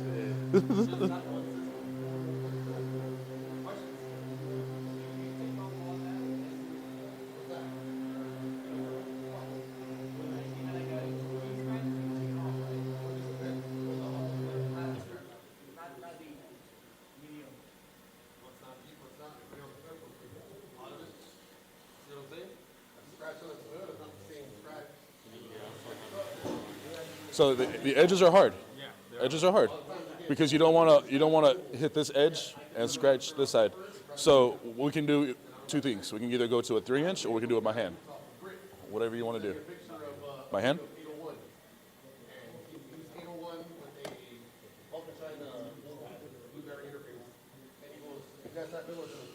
Oh, sorry. I forgot to get the interface pad for you. Correct.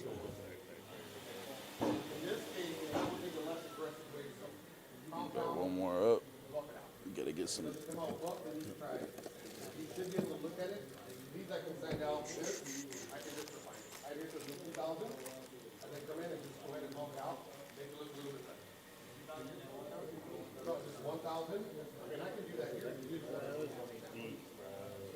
Do you even know the light?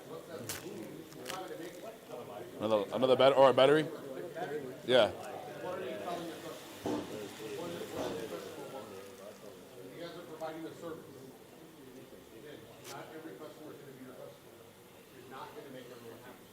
There you go, bro. Yep, so flat, yep. So you're not going to be able to get it, so you have to go one side? Yeah, work your way in, yep. Slowly coming out, yep.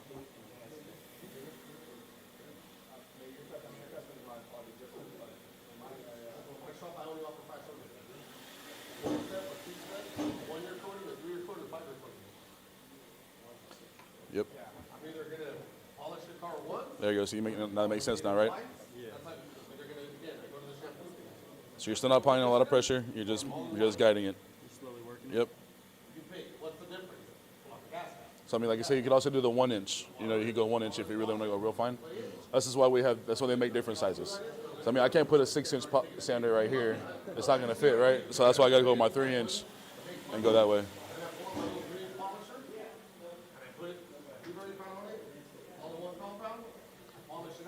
Who did they get hands on the Dr.ColorChip outside? Everybody got hands on? Okay. So we're gonna have another class again in the afternoon, so that way you can get more hands on that way. Yeah. Nope, go ahead, bro. So if you want, you start at 2,000, we can go 25. You can blend it all the way up to 3,000, so that way it's easier to remove the scratches.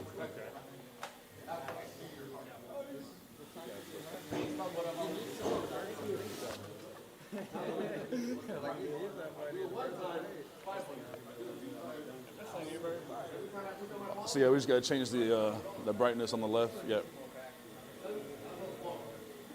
Oh no, I know why. I got a diffuser on. Let's do it. I'm looking for it. Let me see. It's all the way up. It's all the way up? Yeah. It's just we got a little battery on it instead.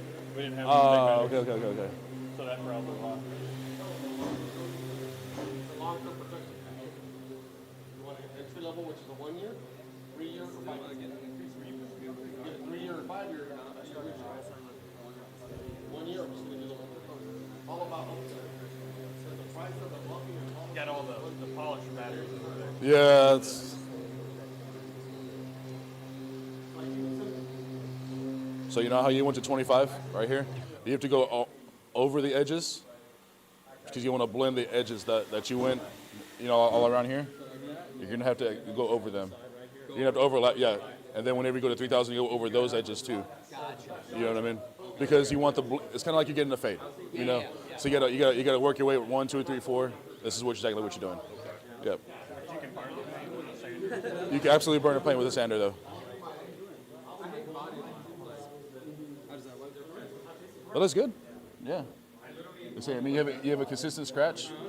I think you should be all right there. Yeah.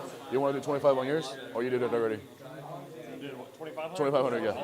Yeah. So we're gonna work our way up to 3,000. So that way you get whenever we go to polish it out, it's a lot easier to polish it out. I mean, not saying you can't get it 2,000 grit sand. You can. But is it ideal? I'd rather get something that I know it's going to take one pass as opposed to 2 or 3 passes with a 2,000 grit.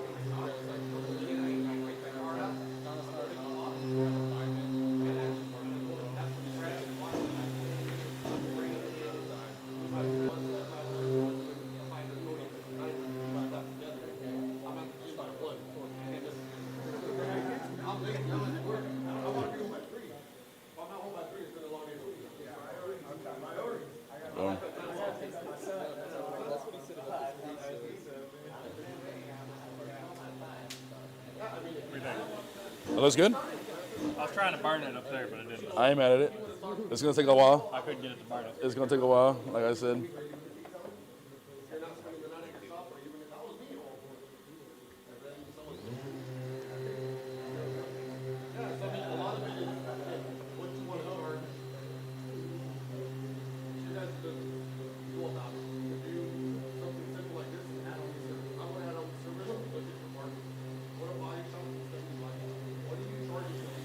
So what part of town y'all are? What part of town? You talking about? Okay.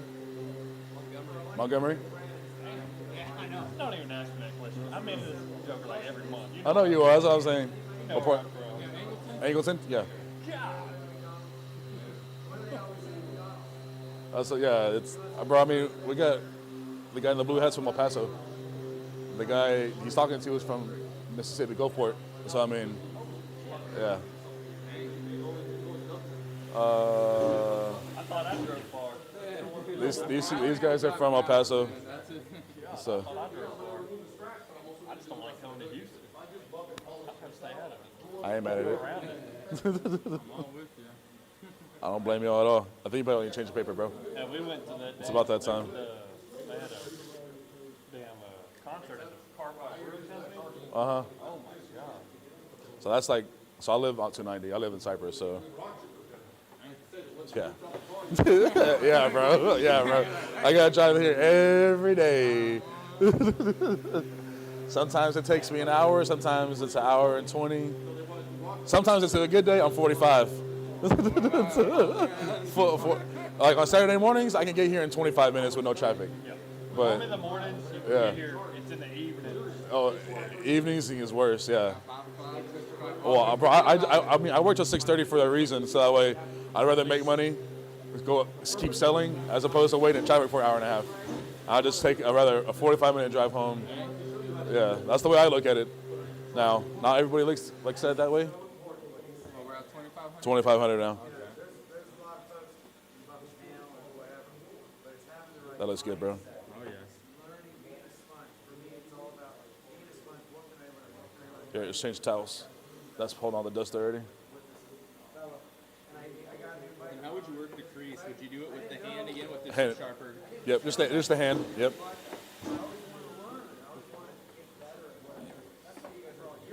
I'll try and give you as much slack as possible, bro. Yeah.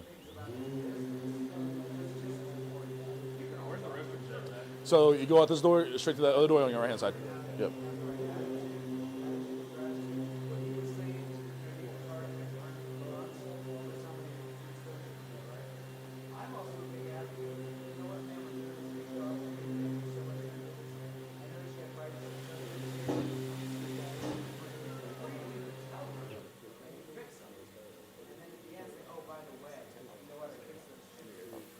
Either way, it's all good, bro. So you see this line right here? You gotta blend that in a little bit, bro. this little whole area right here. Just blend that in a little bit. 'Cause you don't want to see any lines. You want it to all be one just scratch, if that makes sense.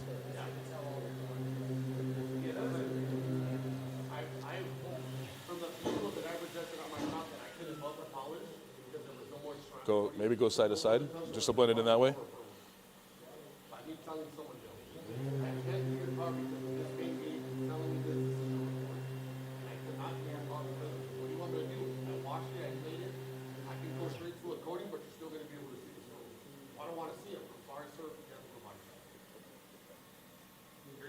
It's getting better. Yeah, should be all right.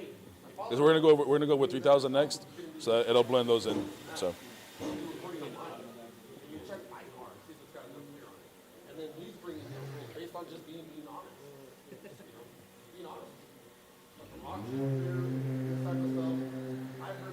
I think your paper's done, bro. Yeah, I think your paper's done.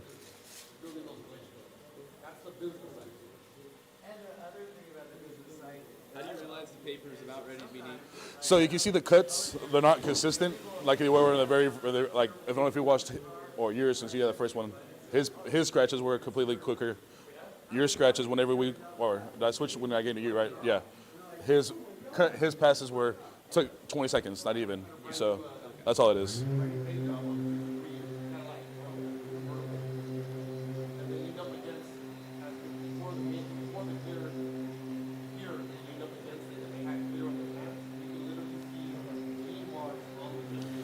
So y'all have to figure out how many sheets it takes y'all's cost per scratch repair. Because like Oscar's at 125 because he knows it's going to take me 4 sheets of, take 2 sheets of each. That costs me 50 cents, $1 per sheet. My time is 30 minutes. I want to get paid $100 an hour. So that's 50 bucks. So it all adds up. I got to pay for my electricity. I got to pay for my sander. So I got to build my price into all that. So that's why he's at 125.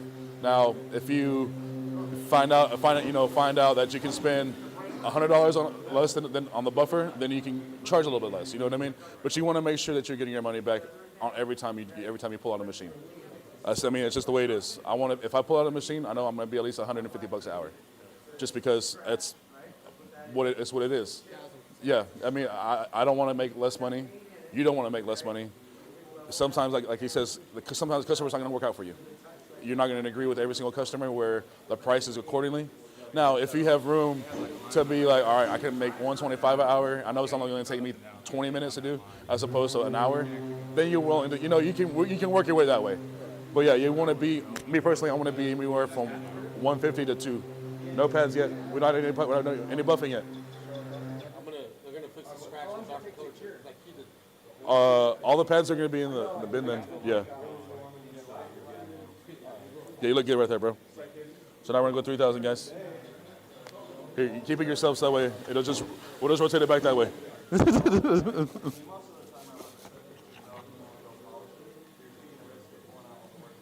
at that for you.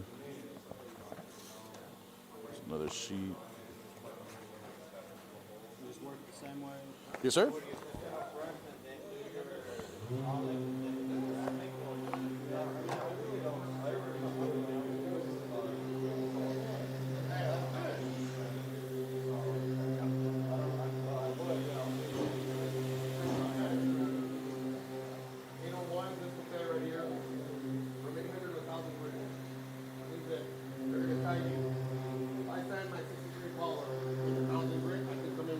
But that's made for a rotary though. Yeah. 1,000 grit. You're not gonna get 1,000 grit out with DA. I'm just gonna be honest with you.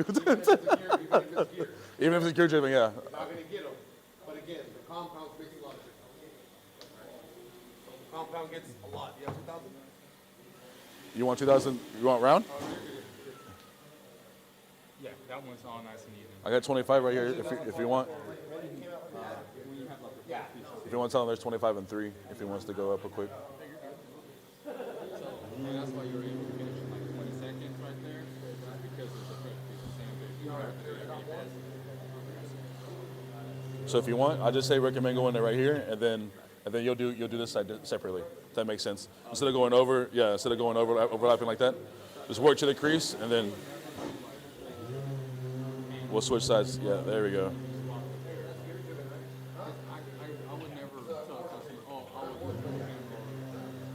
Yeah. Like, nah.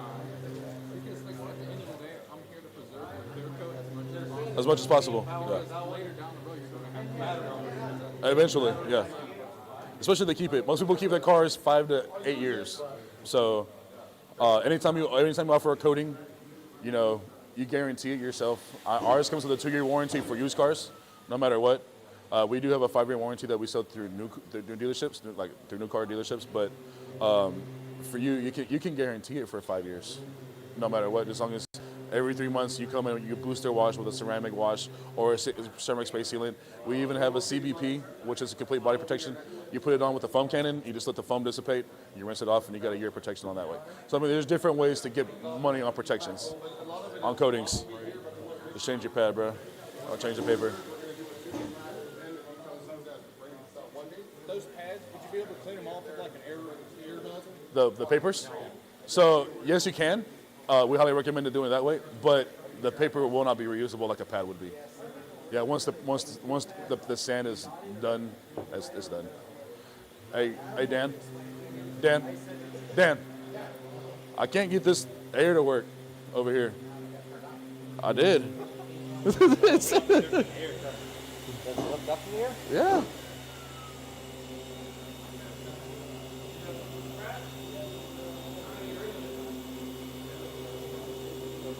I did every. Huh? There's no air. There no air. There ain't nothing. So the green one's plugged into the back. Yeah, there no air. He's gonna check the check valve over there. He's gonna check the check valve. There's a compressors over there underneath us. So you see the blue tube? Yeah. Yeah. Yep, talk to me, bro. I feel like my crease looks like ass. Can you use a hand one and just use a sharper grip? Because I know at the start you said you can use. Yeah, absolutely. Yeah. You want to use 2500 again? Yeah. Yep. You got air now? No.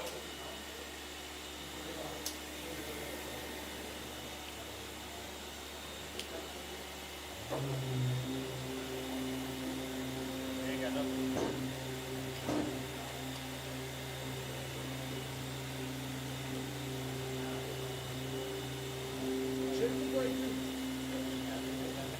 Trust me, it was working fine last one.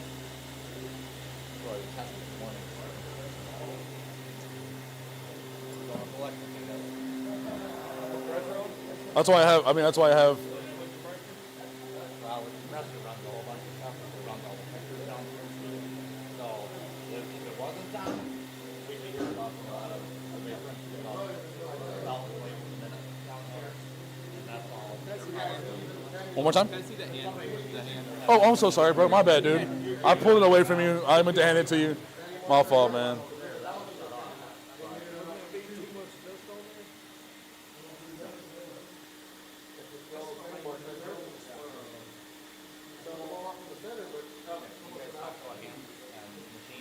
So yeah, he's. It's saying that it's all dusty. You're just smearing the dust.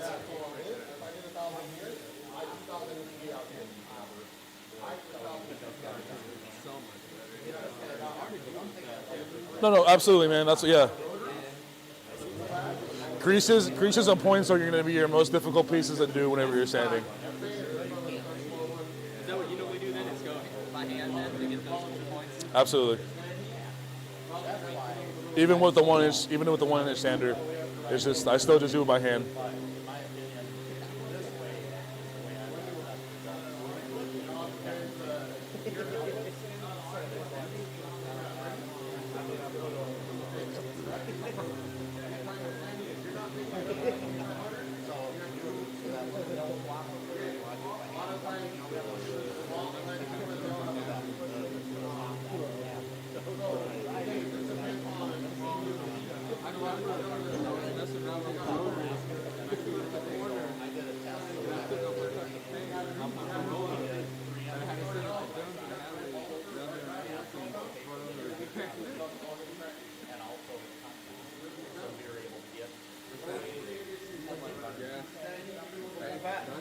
This pad here would be did a mistake.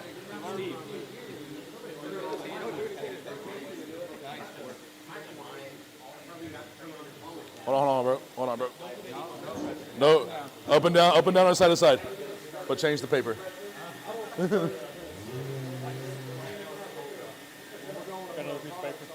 You just the same one. Take this one off. Now put that one on. One more time, bro. Yeah.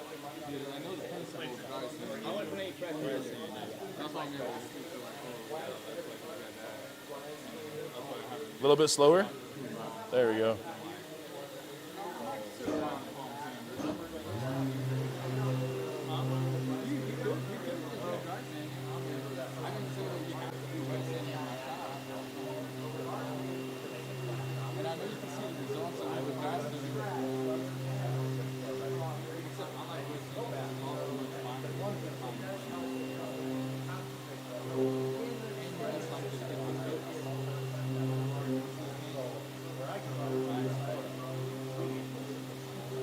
Turn it up a little bit for you.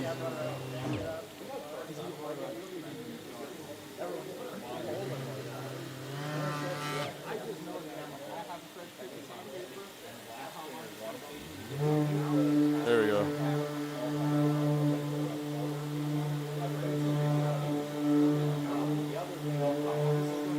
Slow down a little bit, a little less pressure. You see how it's stalling out? Yeah.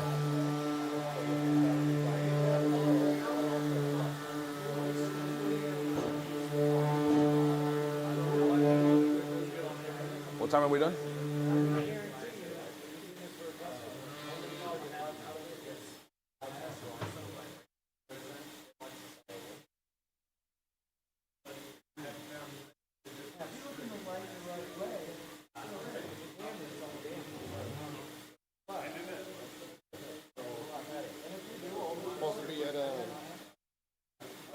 Right now, 11:30, right?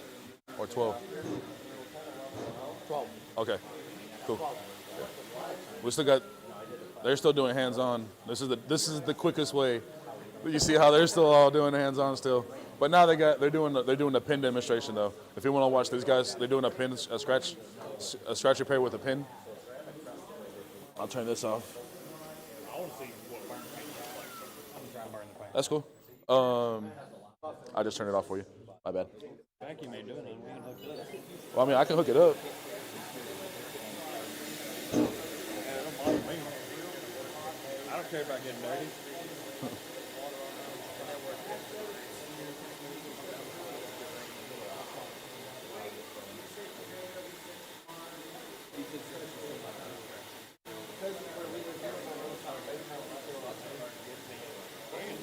Yeah, I know.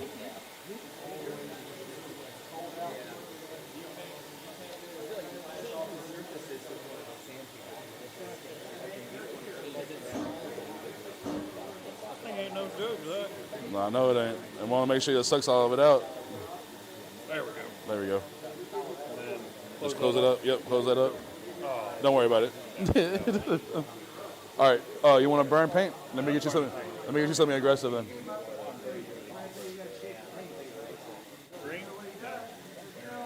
We'll go 800.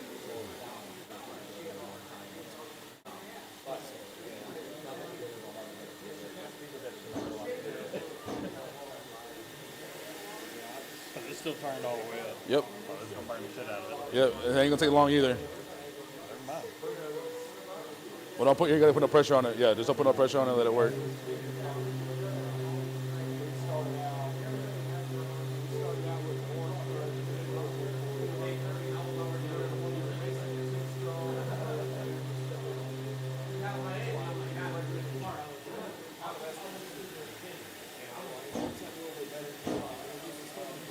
You haven't removed it yet.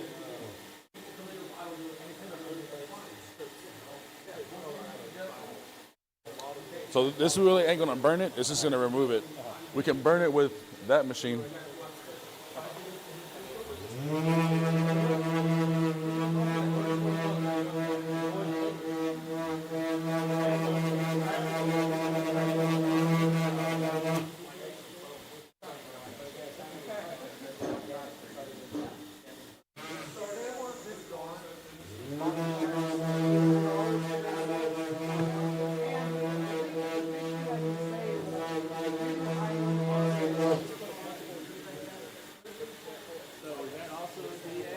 This is a DA, yeah. So if you want, you see that TV over there? You see a red flex buffer with a red backing plate. Yeah, it'll be hanging on the wall. A little bit more, Zach, or not? You should be good. And I'll show you how to burn paint.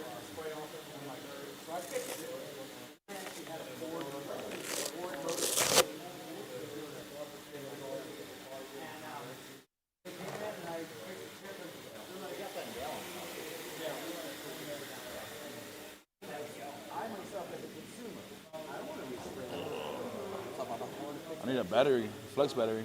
That one's gone too. I mean, they're all. No, it's for a rotary. So I'm gonna show them how to burn. I'm gonna show them what burn paint looks like. Is there a quartered one? My fault. I'll go get it, bro. Don't worry about it.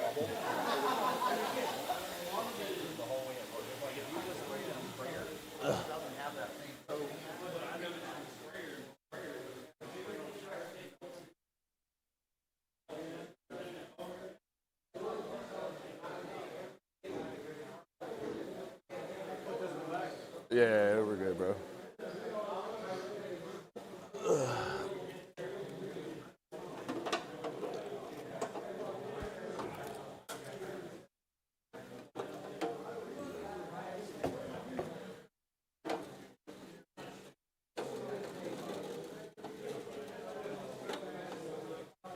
I got you, bro. Appreciate you. Yep.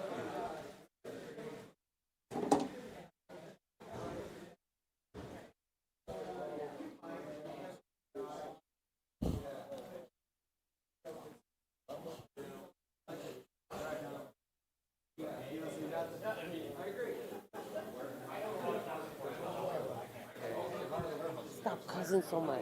Who, me? What did I say? Yeah, freaking we're here till 7 o'clock last night or something. Oh, we're live still? Cussing so much. I didn't know.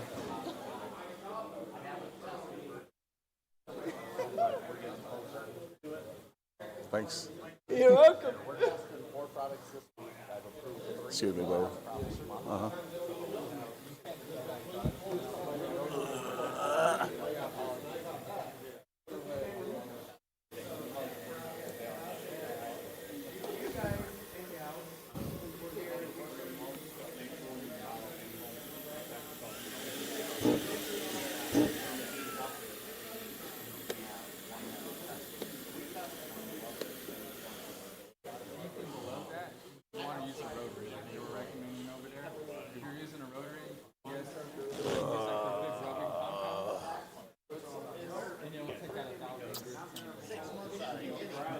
I don't have a rotary pad over here now.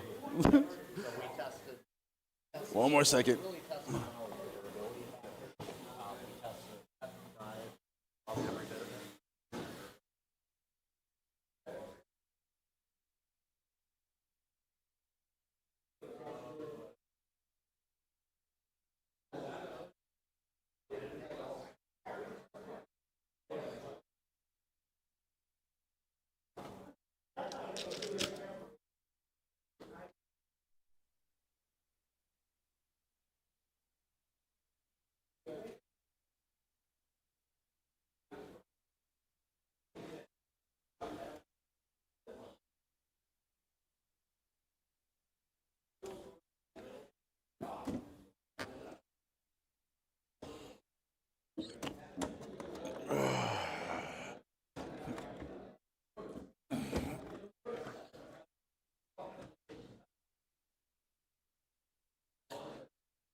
Think so now. Hopefully.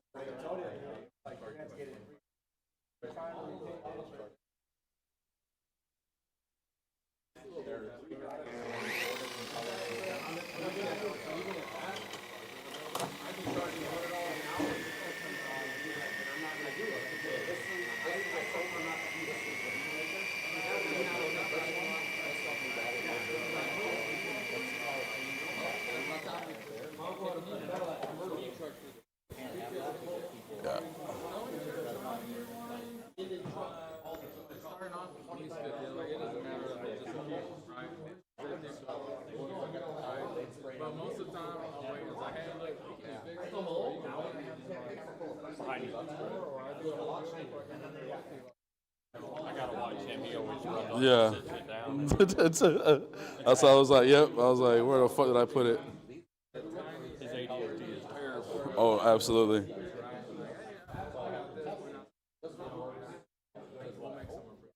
So what does yours say on it? Do you rather put it on the pad or do you rather put it on the paper? When you're doing it, So if I'm doing a rotary, I put it on the surface. If I'm doing a DA, I'll put it on my pad automatically.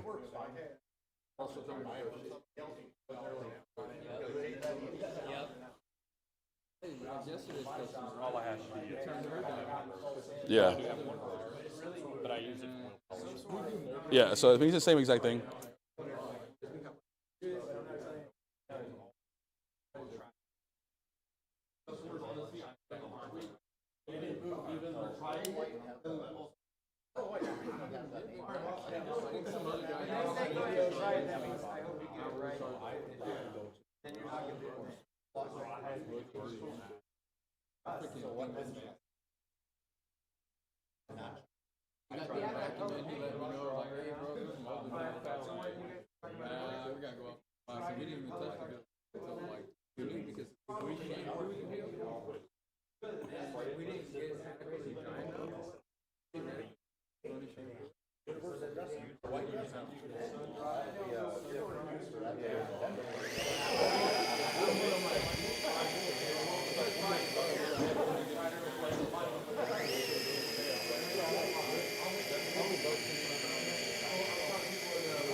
Not there yet.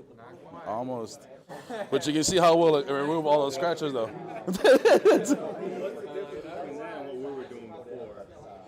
What? So now I'm cutting. So now you're sanding. Now I'm removing the scratches by cutting them out. So now that's the terminology we were talking about a minute ago. So now I'm cutting. Yep. So first what we did was scratch. Now we're cutting the scratches out, and then we're gonna polish them out after that. Yep.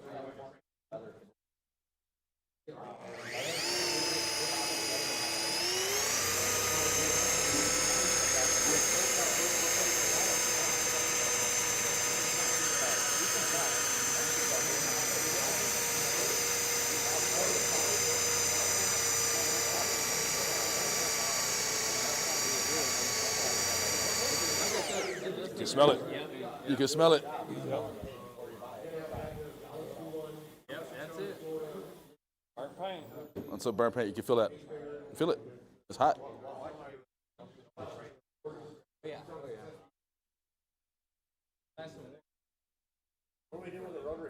They want to know what burnt paint looked like. They never seen burnt paint. And I was like, well, now we know what burnt paint looks like. I was hoping that's what he was showing. Yes. Because generally we don't recommend rotary buffers anymore. At all. That's all. Yes, absolutely. They were like, "What's burnt paint look like?" And I was like, "This is fine." So if you guys ever want to know how the difference between an orbital buffer and a buffer is, take a window, side window of a car, and take exactly what he has right there, run it for 30 seconds. Put your hand on the side of the window, and you'll feel how much heat transfers. Take the most aggressive wool pad, put it on a long throw or a gear throw buffer, any of the buttons. That same run for 2 minutes, and that heat will not build up like it. So, rotary buffers, we tell people all the time, doing a rotary method, out of this, driven or long throw, Sure. We burnt paint over here if they want to see what burnt paint looks like. Yeah. Is it under the ceramic coating though? Is it under the ceramic? I guess you want to sit down real quick? We'll go over questions. Want to go sit down real quick? We'll go over questions real quick before lunch. I didn't even get to practice, dude. Well, you guys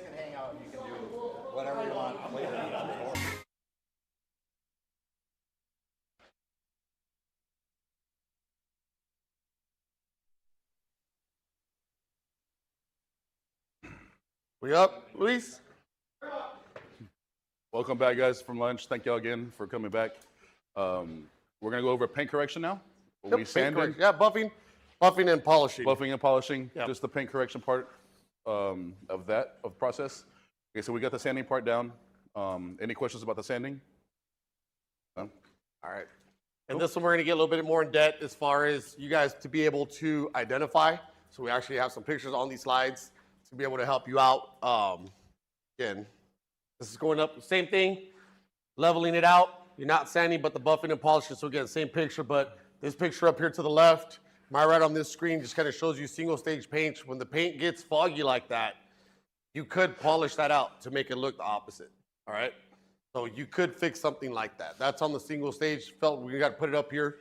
Connor did a great job by putting this together by actually showing what it could be. So if you get a vehicle that's like that, remember you could polish it out, but it is going to turn your pads that color of the paint. You got to rotate your pads a lot. For single stage, I'm using like 10 to 12 pads per car to constantly just pushing that out.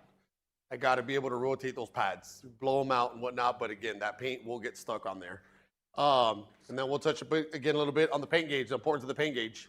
Why to have it? You guys asked if we have them here. Dan, do we have those in stock? Paint gauges? Not yet. Not yet? Not yet. The MPGs? Yeah, so we'll get those. Again, look them up. I can show you the ones that I use in my shop that has the app. There's 2 different versions to that. But again, we won't touch on this because I really want to get into what is And this. Going back to the paint gauges, guys, you don't have to buy a $500 one. The ones that we buy were $65 on Amazon. So I mean, feel free, like I said, there's ones that are up there like $2,000, $3,000. Those also reflect the gloss. Yeah. But you just need a paint gauge. You just need to see how much material you're working with to start off with. As long as you can do math. I was a Marine, we call math for Marines. As long as you can do what's on the door jamb to what's on the hood, you guys will be safe. Absolutely. The one that I have runs about 165 to about 235, based on if you want the carbon, the cool looking one, or the not so cool looking one, that ones that generate the reports actually go from there.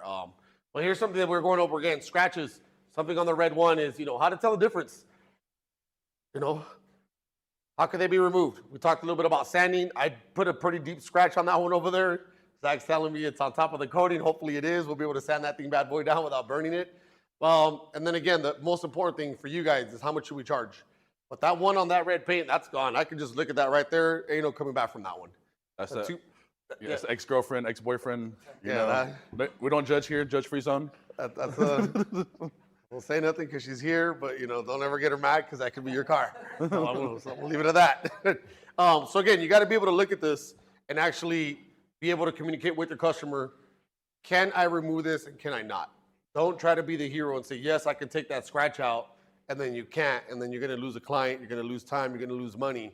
You're going to lose that trust of that client. It's better to be honest and be like, you know what, sir, ma'am, thank you for calling me out. This is something that's, above my expertise. This actually needs to go to a body technician. It needs to go to auto body.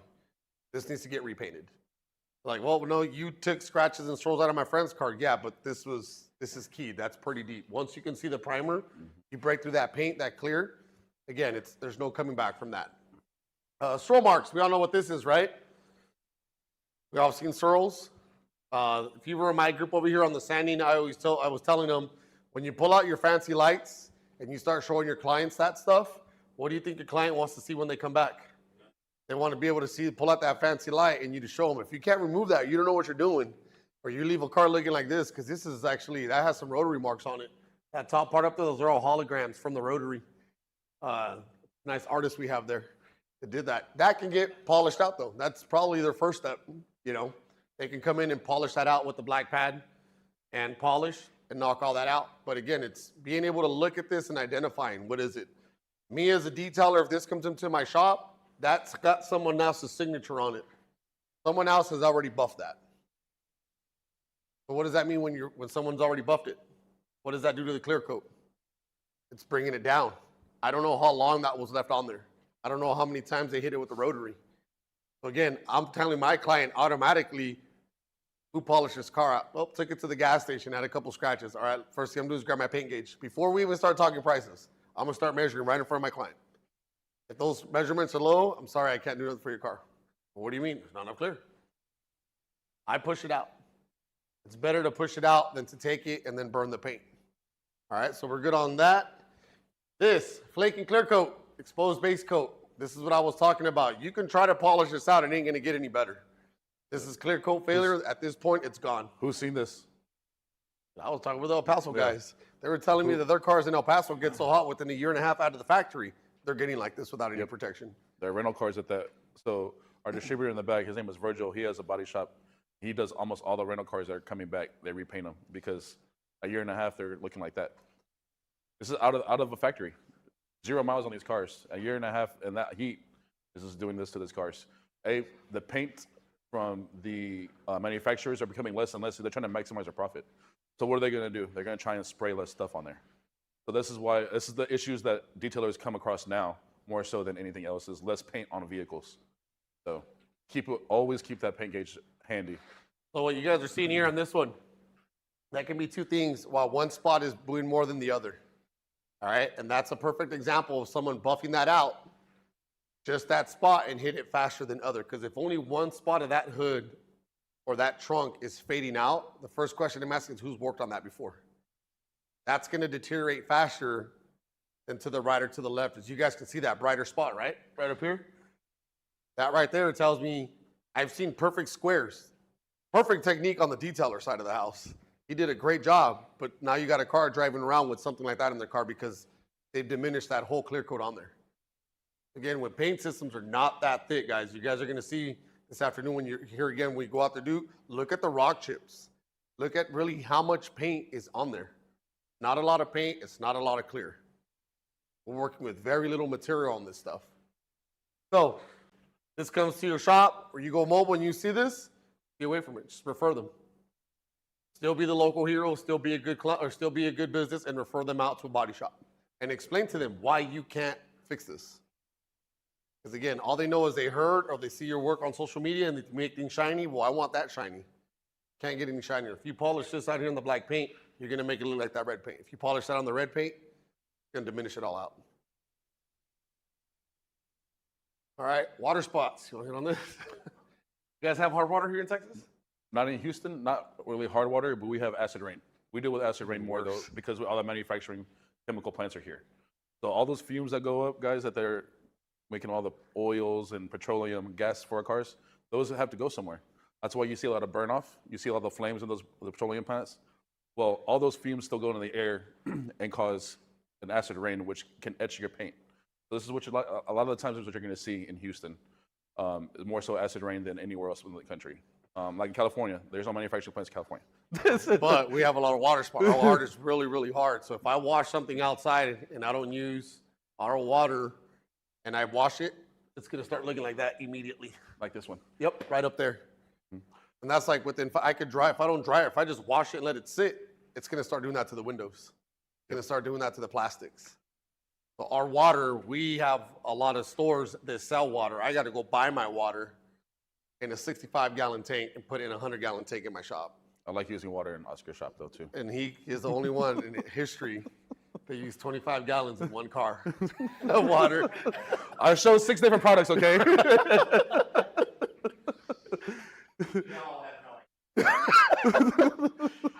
before we started, we need more. No, that's funny. That's why we both said we needed more water, didn't we, Dan? I have a 100-gallon tank in my shop, and there's about 25, because I marked it, you know, I got the little Sharpie lines, about 25 gallons of water. I'm like, that's like 5 cars. Not with this guy. He demoed one car, 5 different soaps, 25 gallons of water gone. You see how you throw me under the bus, Dan? Hey, but you know what? We got a good distributor out of that. We so did, thank you. and it worked. It worked. So again, yeah, if you use, in my area, this is one thing, and why is it in this class? Because a lot of people, you could clay it. Some like, oh, just clay it right off. It's not going to come off. You know, sometimes you are going to have to buff out this. Now, there is the chemical side of it, because we do have a water spot remover, right? Yep. Here it goes. Here it is, me not pushing product, but that can also work. But when it's too hard, like the bottom one, chemical could work on that, but you may have to come in and buff that out. All right, so again, this is why it's on here, because you are going to run into this. You are going to run into these scenarios out there. And if you don't neutralize your water spot before you apply ceramic coating, those water spots will be magnified. So this is why this is a very important step inside the ceramic coating process, because you don't want spots to come back. And then you're gonna have a customer and you're gonna be like, hey, I still got water spotting underneath my ceramic coating. Now you have to sand it down because there's no chemical that gets our ceramic coating off. You have to sand it, then you have to repolish it all the way out, then you have to neutralize again. See a lot of eyes going up. Like, Yeah, what are you so talking about? this is a very, very important step in the process of ceramic coating, guys. So we don't want you to miss out on, we want you to neutralize water spotting.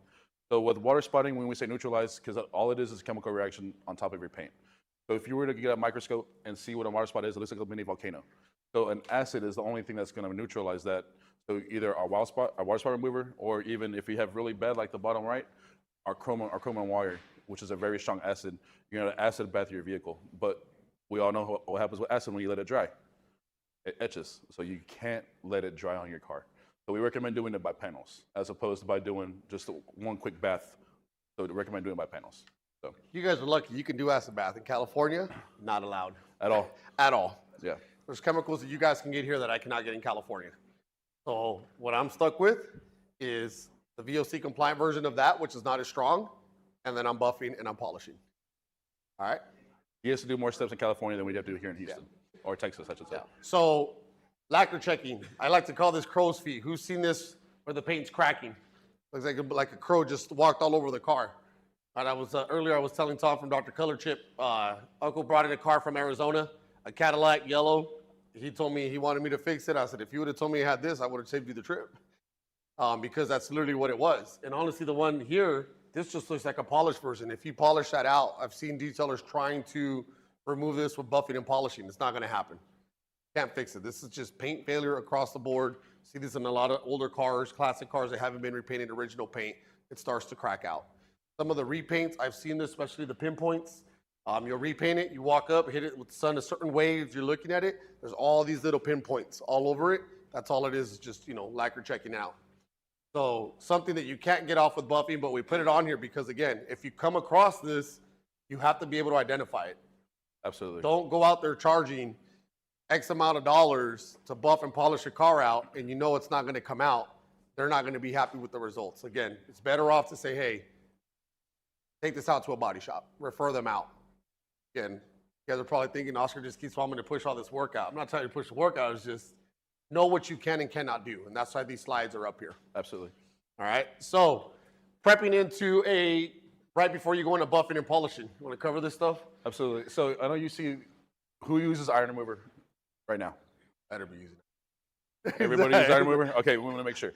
So our process is clay bar first, then iron remove.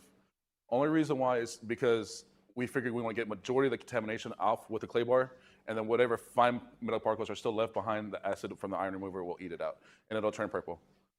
And so that's the reason why our process is clay first, then iron remove. Now, is there a wrong way if you iron remove first and then clay? No, but you don't want to ruin your clay bar by adding all those chemicals on top of your clay bar. That's the only thing. New cars, a majority of the time, you're not even have to use an iron remover. Majority of the time, you just use a clay bar and you'll be good to go. Because a lot of it is a transfer rail dust from moving from either by rail or by ocean. So just depending on what it is. So yeah, so this stuff right here should just always be, I have my systems and processes, what I do when I'm at my shop working, and I simply just the way he did it, I push it to every car, even if it's new, I'll still use the iron remover just to see.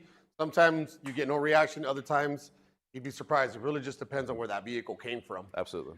So again, it's always getting good practice of having your own systems and processes when it comes to actually deconning a car. We highly do recommend you actually do this, clay bar, and do a hand and chemical decon of the car, because it's going to save you the long run when it comes into your pads. A lot of detailers will tell me, hey, these pads suck, it's ripping, and I'm like, to explain to me your process, and they're just washing it and going straight into buffing. All that stuff ends up in your pad. You add that compound and that polish, it's just gonna clog up your pads. You're gonna rip your pads pretty quick. So pretty important process into this. We're doing great on time. Yeah, no, we are. So it's pretty good on the decon.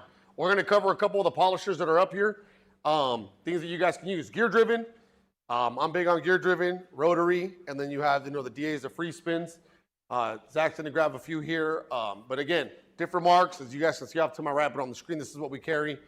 From the DeWalt's to Flex, Rupes. Use what you guys use, okay? There's so many polishers in the market, and you always have the one guy, this is the best polisher in the market because it works for me. Great, use that polisher. Use what, works for you. If you like a DA free spin, then use it. If you like a rotary, use it. Just know what you're using. Okay? I know detailers, they have all of these polishers, but don't know how to use them. But it looks cool. So practice, practice, practice, practice. Practice that skill of buffing and polishing. That's the only way you're going to get better at it, is by practicing. The first rotary, or the first polisher that I ever had was a rotary. Was that DeWalt, the yellow one. Then I bought a Flex. And all I did was burn paint on hoods that I was getting from the 3 hoods that I had in my shop, 3 different colors. But there was a purpose why I had it, and I used it as a marketing skill. So when you came in, someone was like, why do you got 3 hoods on your wall? It was red, white, and blue. And that's because I can pull up a light. This is how the hood looked like here. This is what it looks like a 1-step. Come to the red, and here's a 2-step. This is what I can make your car do. Because at first, they were just a display, just like this. This hood's up until I turn on my lights. So I used that as a selling skill. And then I had scratches on there that I would remove. Then I would show them what burnt paint was. So when they came in and I was measuring paint, and I told them it's too thin, I can be like, I could burn your paint. What do you mean burn my paint? And then they would see those, who remembers those commercials where they would just light up the hood on fire? Like, they thought that's what it was. And I would go to the red hood, and I'm like, no, this is what red paint looks like. So not only was I practicing on the hoods when I didn't have any work, perfecting my sanding skills and my buffing skills, I was doing it as a selling tool to my clients. For your mobile guys, I know what you're gonna tell me, I can't carry 3 hoods, right? But who's seen Dr.ColorChip, those little panels that they had? Why can't you get a panel like that, get it painted, and actually swirl it up, do what you gotta do, and carry that in your mobile rig, and use that as a selling point? You gotta be able to deliver that sell to your client when you're talking about buffing and polishing. Does that make sense? Give you another one, gas caps. I went out and I took about 19 gas caps, 19 different colors from the junkyard. When I would set up at car shows, I only did half of the gas cap. And they were thinking I was selling gas caps, but then they would put them in the sun, and they'd be like, oh, my classic car is this red. Take that over, see how your paint looks. And like, man, it looks like this, but I want it like this. I was using those gas caps as a selling point. So again, practice your stuff. I was doing that with the 3-inch and that Rupes Nano there. When it comes to polishers, there's a lot of debate. You only need one. I have a few of each. I don't like to put on a 6-inch or a 5-inch. I mostly puff on 5s. You see the rotary here, it's obviously a lot bigger, but your 3s, your 1s, they all have its purpose, all right? Use what works for you, but use them right. Know how to use them. Got anything to add on these? Does anybody know what the difference between a DA of a gear-driven and a rotary? Everybody's familiar with that? If not, no big deal. We can go over Let's those real smack quick. them up and give them a test. Who wants to come up here and explain to us? No, Right? Everybody's like. So I just want to make sure. So rotary is always going to give you your best cut. Now it's also the most aggressive. So if I'm doing a scratch, a 1-inch or a 3-inch scratch about that big on a car, will I pull out this machine, or would I pull out my minis? This is the reason why Oscar has so many, just because different jobs call for different tools. If I'm gonna install a light or a sign on my wall, I'm not gonna pull out a jackhammer. I'm gonna pull out a regular hammer. So this is the reasons why we carry different tools, because different jobs come for different tools. So Again, just build your arsenal. Yep. Know what you're doing with it. Who's currently not buffing right now? Any buffing or polishing? Is everybody doing it? You're not buffing. You're just washing clean. All right, we'll give you guys some hands-on up here. Absolutely. With some tools. And this is what we're here for. Guys. So that's what we're here for, And then when we're not here, guys, still go next door. There's a hood there. Go burn that hood. Just blame Bruno. All right. right. Any questions on buffers, polishers? No. What works best? What doesn't? They all work, ladies and gentlemen. Trust me, they all work. They wouldn't be out there in the market if they didn't work. Yeah. Everything out there, you just got to learn how to use them. All right, and practice. I started in a rotary and then kind of worked my way down. Then I went into a gear-driven. I tried DA, I didn't like it, so then my happy medium is a gear-driven polisher. That's just my tool of choice. All right, when we're traveling, people are like, well, this one works better than that. It's really, what I tell detailers, it's not about the brands. It's about what works for you. Buy what works for you. Buy what's within your budget. All right, let me see. That time up, there we go. All right, pads. Let's talk pads. Different types of pads. Different companies out there. Ladies and gentlemen, they all work, all right? Just what works for you. There is 3-inch, there's 1-inch. You have, what we currently have is Buff and Shine and Rupes pads is what we turn around and sell. Talk pads all day. I used to give a 3-hour class on pads. But again, it's kind of like samples, it's just different grits. What do you want to start off with? Your wool's going to always be your most aggressive. Then they have blended wool. Then you have your lamb's wool, like for your rotary. You go into your microfiber pads, and then you have all your foams. The good thing about pads is that this technology that they've come out, you could polish with wool now. That yellow wool pad, Buff and Shine and Rupes both have those. You can cut with foam, with microfiber, and again, it just depends on what you want. Northern parts of California, they are in love with microfiber. You go in a detail shop in Northern California, I don't know what it is, everyone's cutting on microfiber and finishing with microfiber. I've probably used microfiber pads in my shop 4 or 5 times since I've had my business. I just never got into microfiber. I can do it all with wool and foam.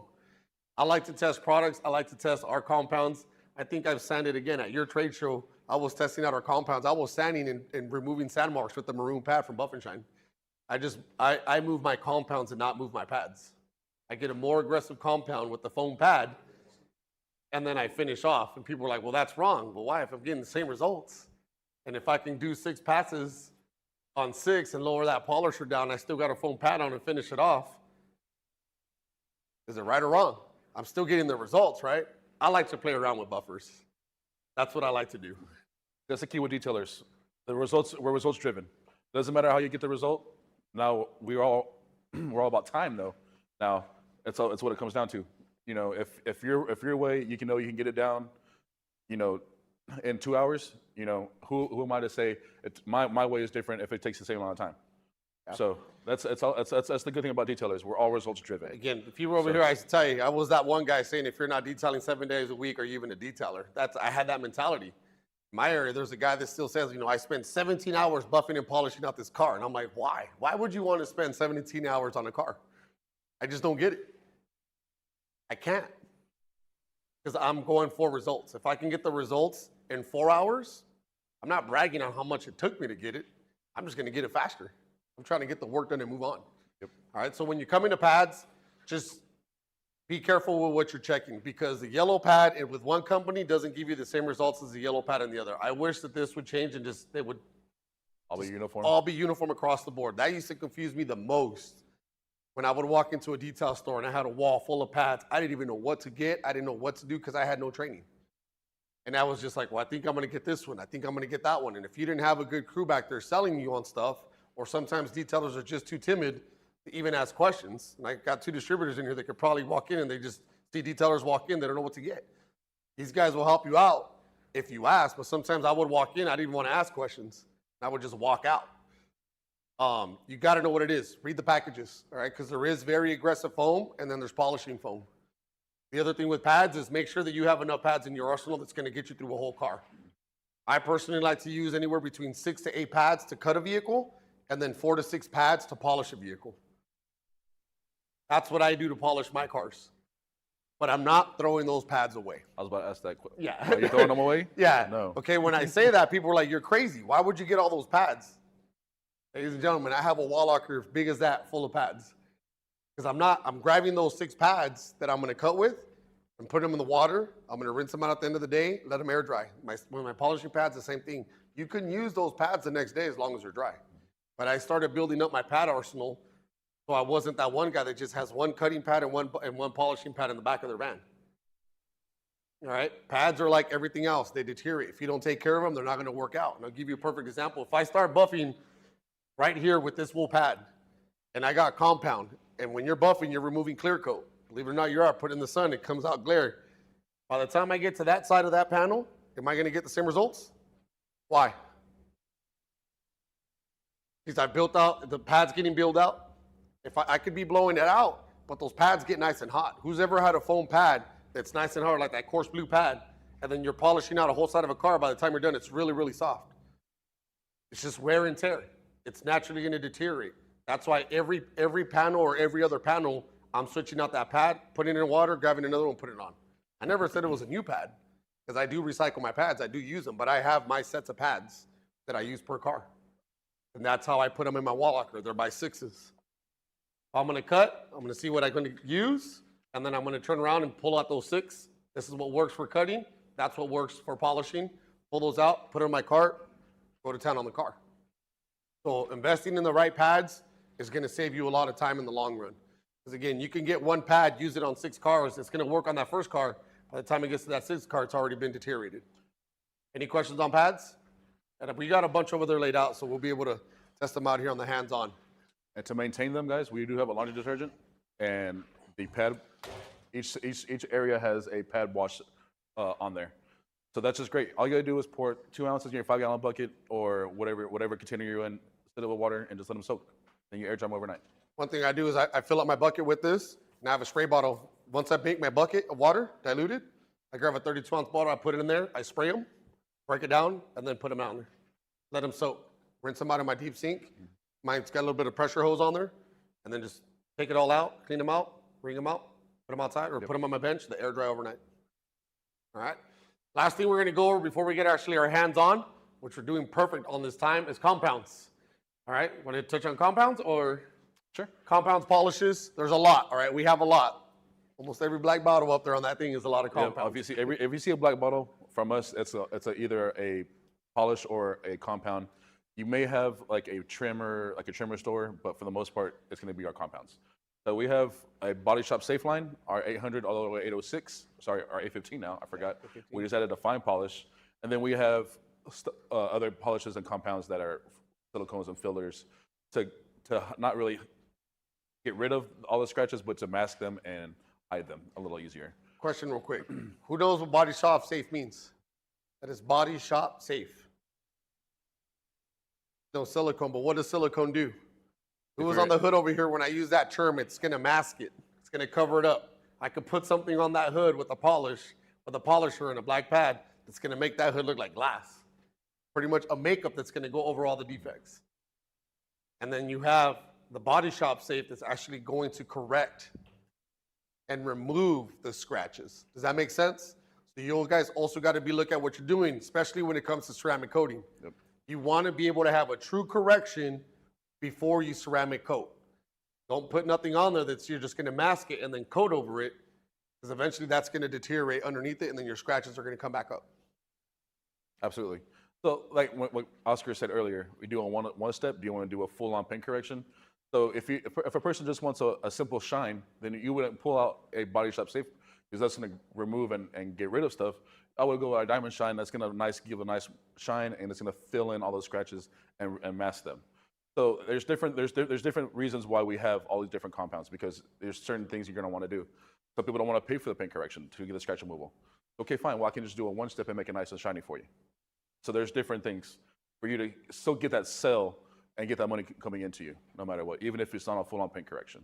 So, I mean, we have stuff for gel coats. Our 800 and 801 are perfect for boats and RVs who have not a clear coat, but it's a gel coat. So it's a little bit thicker, more material, a little bit more aggressive compound needs to go for that. So we don't just have, and don't be just familiar with if it says marine or RV. All of these chemicals and compounds are the same, guys. Yes, some of them say marine, some of them say RV, but I guarantee my 801 compound works just as good as a marine 801 compound. So, I mean. I got a question with this. Who advertises themselves as an auto detailer? Everybody? You guys are looking at me like I'm crazy. I'm going to throw a curveball at you, right? So if I call you and I'd be like, hey, I know you're an auto detailer, but I got an RV. Can you do it? Who's going to tell me no? Why are you going to say yeah? Okay, so why is it that when a compound is marketed as marine and one is not, you buy the one that says marine and not the other? You didn't know that was coming your way, huh? It's that simple, guys. It's a marketing tool. It's a marketing tool. A lot of people, they make the compounds and they'll market it a certain way to a certain. So a lot of times, it's the same compound, just rebranded. This can easily be laundry detergent, but I can also rebrand this as a pad cleaner, and it's the same liquid. Does that make sense? Again, don't get caught up on the branding. When it comes to the compounds and polishes, get them and use them. The only way you're going to know how effective they are is, again, practicing. Get them, use them, see what works for you, build your little arsenal, and then go out there and make some money. All right? Who's ready for some hands-on buffing and polishing? We good? Any questions before we go on, before we get over to the hoods? All right, for the ones that haven't used a polisher and you want to know, or you want to get hands-on, go to this left hood over here so we can go ahead and put you on that, get you on there first. Who's already been buffing and polishing? Do we want to go over prices? Or do we want to buff polish and then come back and talk prices on what to charge? We can we'll talk pricing now. We can talk pricing after. Start pricing now or later. It's up to you guys. After? After? Cool. All right, let's go. Let's get some hood. Let's cut that live. Thank you guys. We're going to do hands-on. We'll be back for the next class.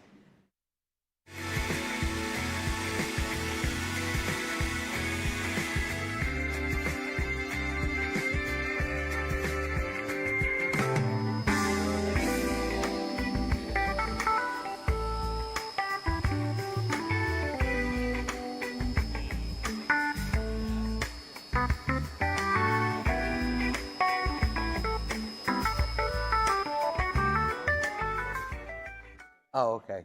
Somebody asked me to ask you if you drove a minivan.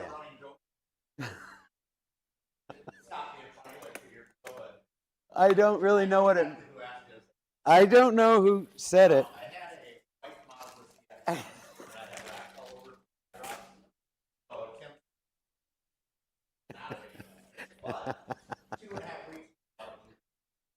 Oh, we got to tell him because he just That's funny.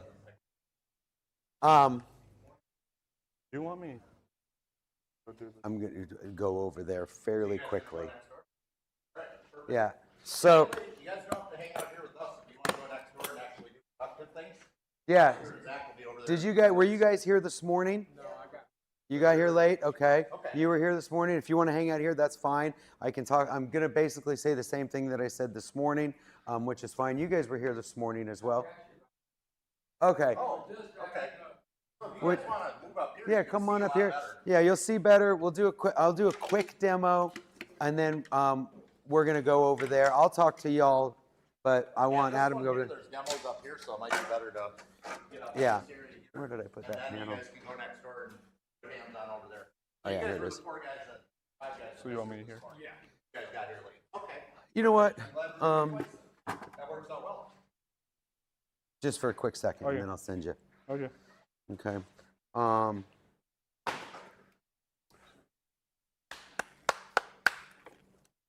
So You gonna count me down? I guess we're live. Right now? Hey, hi, Mom. So Here, I'll anywho, start. Actually, I'm going to do something here. So, since we're live, we got a few people in the class. There's other people that are doing hands-on next door over at one of our other buildings. But if you guys have tuned in, obviously, you know we're Stinger Chemicals, and we're doing the live broadcast now, and we're kind of learning through this process. So we've got a second class that we're doing, or second kind of a training that we're doing with Adam and Tony from Dr.ColorChip, because we now partnered up with them on a kit that we're going to sell, but also we are partnered up with them because Tony and I have known each other a long time, and he's just a hell of a good guy. So we're going to turn it over to them, let them do their thing, and then if you're in Houston here, you can always do hands-on stuff. If you're out there, just tune in, watch what they're doing, and learn as much as you can about their product. no, great. Well, no, thank you, Dan. Appreciate the opportunity to be here. And as we had said this morning when we were talking, you know, Dr.ColorChip has been around for 23 years. We've been around a long time. I think we've got a pretty good reputation in the industry for who we are, what we are, and how we do what we do. We are, in our niche, we're an industry leader. You know, we've got a unique product that is always evolving and always changing. And we have a unique production facility that's always evolving. And we have a unique team that is always evolving. My name is Tony Pando. I've been with Dr.ColorChip for about 13, 14 years, for a little while anyways.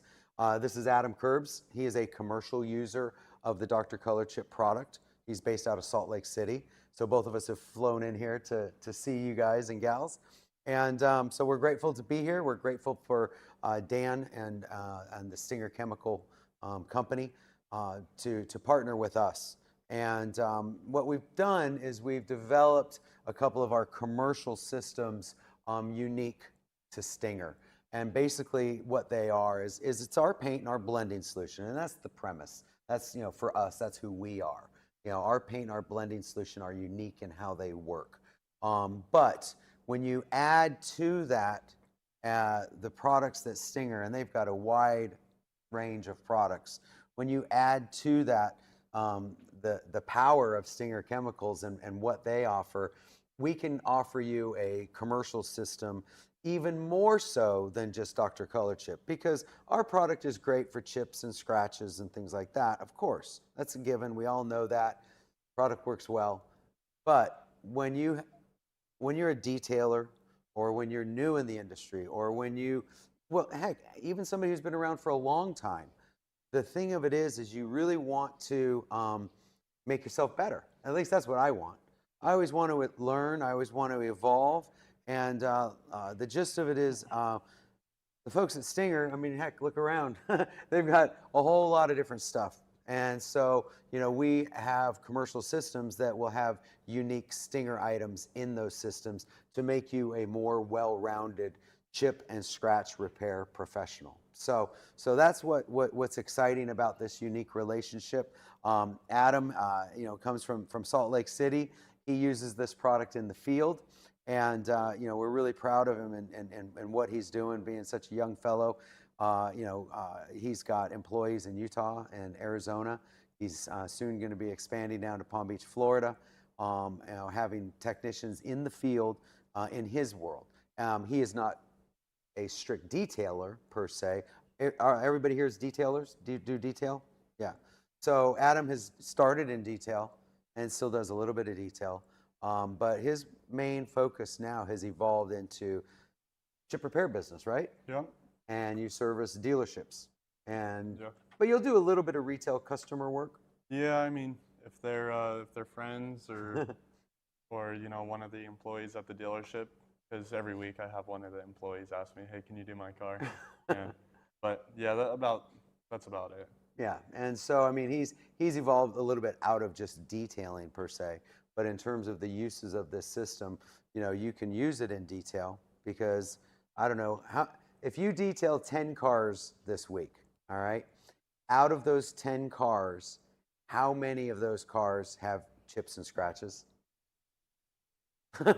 Yeah, and a lot of people say all of them, and I really appreciate them saying that, but we want to be conservative, and let's say 8, because I think 8 is a very fair number. 8 out of 10 cars that you detail have chips and scratches, which means 80% of your customers, 80%, 8 out of 10 of your customers could benefit from this service. And the thing is if you think about it, really, out of those 8 out of 10 cars, right, 7 out of those 8 people are either afraid to do it, they don't know how to do it, or they had a bad experience with one of these paint pens. And so there's 2 ways you can skin the cat. Number 1, you can make money with this. You can have a menu in detail. When you have your detail menu, paint chip repair starting at $199, right? And you see this car and say Adam's my customer, and he's got a car, he's got 5 or 6 chips on the panel there. You say, you know what, Adam? I see you got those 5 or 6 chips there. Tell you what, I'll fix those chips, $120. Because to fix 5 or 6 chips is going to take you less than 10 minutes. That customer is going to love you, feel like they're getting a deal. They're afraid to do it, don't know how to do it, and now you can help them. The flip side of the coin is you have a big job, and I don't know if a big job is $500 or $5,000. I don't know what a big job is for you. You guys know that. But if you're doing a big job and you notice somebody's got 5 or 6 stone chips on the panel, you can either say, hey, you know what, Adam, I really appreciate this big job. I see that you got these 5 or 6 chips here. You know what? I'll do those for free. Or you don't even tell Adam. You just do them. And then you do what I call an, oh, by the way.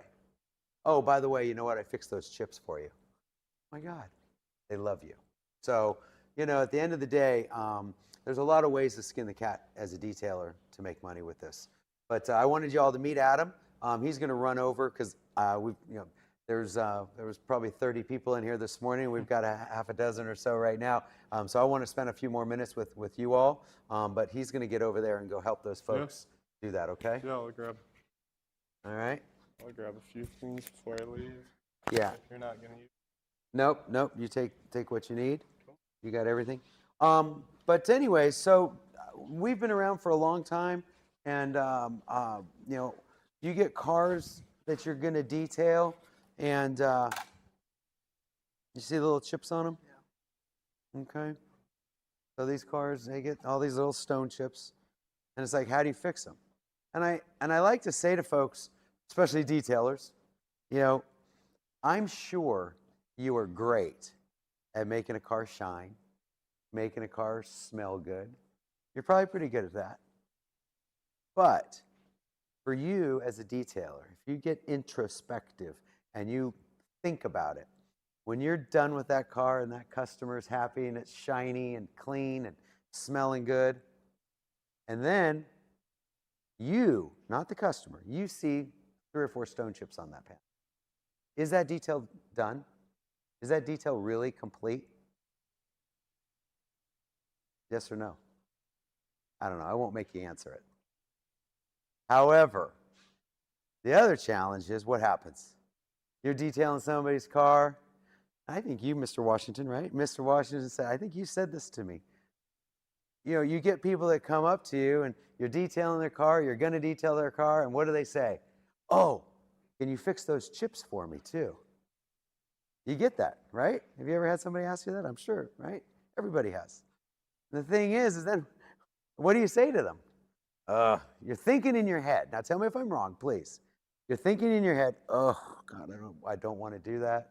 The pain in the butt, never looks good, takes forever. You know, all right, I'll tell you what, Mr. Jones.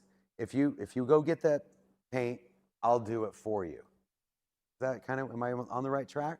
Right? But you don't want to do it. You know it's a pain in the butt. Takes forever. The results aren't usually that great. And it's something that, quite frankly, you just turn your nose up and you don't want to have anything to do with, really. Am I preaching to the choir, so to speak? Pretty much? Okay, as long as I'm getting some nods. All right. Every one of them nodded. Yeah, true. So anyways, so long story short, we have what we like to call a bolt-on to your business. This is a recurring revenue model. This is a business model that can, you know, over the course of a year, add significant incremental revenue to your business. 7 out of 10 cars, remember? I think we all can agree on that. I'm not giving you any monkey math. Let's just say you do 4 out of 10 cars, okay? Is that fair? Okay, I'm going to say 3. I know you're saying yes, but I can see. Let's just say 3 out of every 10 cars. You can do the math. Let's just be really conservative and say those 3 cars, say you're going to make a minimum of $100 a car. Right now, you can do the math right in your head, how much money you're going to make on a yearly basis. Okay? Quite a bit of money. And that's very, very conservative. So this can be a bolt-on to your business. You spend a little bit of money. Stinger Chemicals and Dr.ColorChip have designed a system, or systems, I should say. We have designed systems together that we feel are going to benefit you even more, right, than just the Dr.ColorChip system. So you now have the tools to have incremental revenue to your business. At the end of the day, it comes down to one thing, after all that mumbo jumbo I've been saying. At the end of the day, it comes down to you. It comes down to you wanting to do it. It comes down to you showing up. It comes down to you being professional, consistent, persistent, grateful, honest, open-minded, willing. I could go on and on. You know, that's really what it is if you want to do this. And if you want to do this, you're going to be given the tools, like I just said, but you're also going to be given the tools from Dr.ColorChip. Because when you get a Stinger Dr.ColorChip commercial system, you're going to have all the marketing materials, training materials, safety data sheets, everything. We are very compliant in how we do business. We make paint for a lot of different folks, from the Odessa Auto Auctions, the Auto Nations, to, I mean, you know, the Tesla paint touch-up kit. That's us, private label for Tesla. I mean, heck, our product's been to space. This right here. This is a panel off of a SpaceX Dragon capsule, the one that people go into space, right? Kind of cool. It's a Dragon capsule. It's very light. Here, feel that. You're touching a piece of SpaceX. And the thing is notice how this is where I was doing my color matching, playing around with it. You can pass it around. But so our paint is, as I like to say, it's terrible to say this, but our paint is literally out of this world. So anyways, but it is. And so, I mean, you have the tools, whether it's marketing, training, safety data sheets, you guys have all the tools you need to bolt on to your business. Are you going to spend a couple few grand up front? Yes. It's going to be, you know, you're going to spend a few $1,000, okay? Mr. Washington already did. But you're going to spend a few grand. And, but on an ongoing basis, you have to remember, each bottle of paint, this is going to do a minimum of 40 cars. I mean, it goes a long, long ways. The shelf life, as long as you shake this paint on a fairly regular basis, as long as you shake this paint, keep it alive, you get well over 3 years, 4 years, okay, minimum. So paint lasts a long time and goes a long way. So yeah, you spend a little bit of money up front, but if you take care of your product, all right, you take care of your product, it's going to go a long ways for you. So on an ongoing basis, you're not going to really need to spend any money. All right, your only investment at that point is time. And time, you know, it's real simple. It's going to cost you in terms of product, pennies to do a car. You're using a few drops of paint, a couple of drops of the blending solution, a microfiber towel. I mean, that's it. Okay, you can reuse all this other stuff. So that's not very much. It's just how much time is it going to take you. So you got to think of the math, right? Average repair is about 15 minutes. So if the average repair is 15 minutes, you know, you're going to charge, and you're charging $120, like we talked about earlier. That's pretty decent money, I think, right? So that's kind of the business end of the stick. I will do a quick demo, and then we'll head over and let you guys play with it, all right? Oh, and Adam took the color reader. This is our data color reader. This is a very cool device. I don't know if we talked about this at all or not, but that's a good thing that you're here. It's something new we've come out with. Yep. Yeah, let me get some paint on here. And all right, so we've got these chips we were doing. I'll do a couple of them right over there, okay? So all we're going to do is we're just going to shake this paint, shake, shake, shake. And then you're going to, this is very technical, so watch closely. You're going to take the paint, and you're just going to dab it next to the chip, flick it across the chip, nice and full. Dab it next to the chip, okay, and flick it across the chip. Make sure it's nice and full. That's step one. I think we can all handle that, right?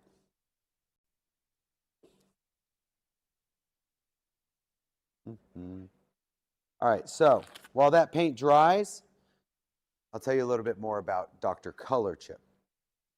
So we invented this paint. This is real automotive paint. Think of PPG, Sherwin-Williams, Axalta. It's real paint. We just make it in a unique way. We make this paint to be very sticky, to dry very fast, and to be permanent. Sticky, it's going to stick to metal, plastic, fiberglass, graphite, every type of surface. I was wondering where my other little panel went. But, got to be around here somewhere. But anyways, it's sticky. It's going to stick to every type of surface. Dry fast. If you did this mess here, okay, with one of these paint pens, it's going to take 30, 45 minutes for it to dry.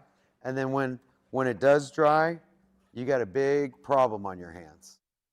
Because then you're going to be wet sanding. After you wet sand, you got to put the clear on it. To fix those couple big chips, it's going to take you 45 minutes to an hour. It'll take a long time. I'm going to have you on your merry way in about 7 minutes or less. And that'll be $120, please. That's a way to make money.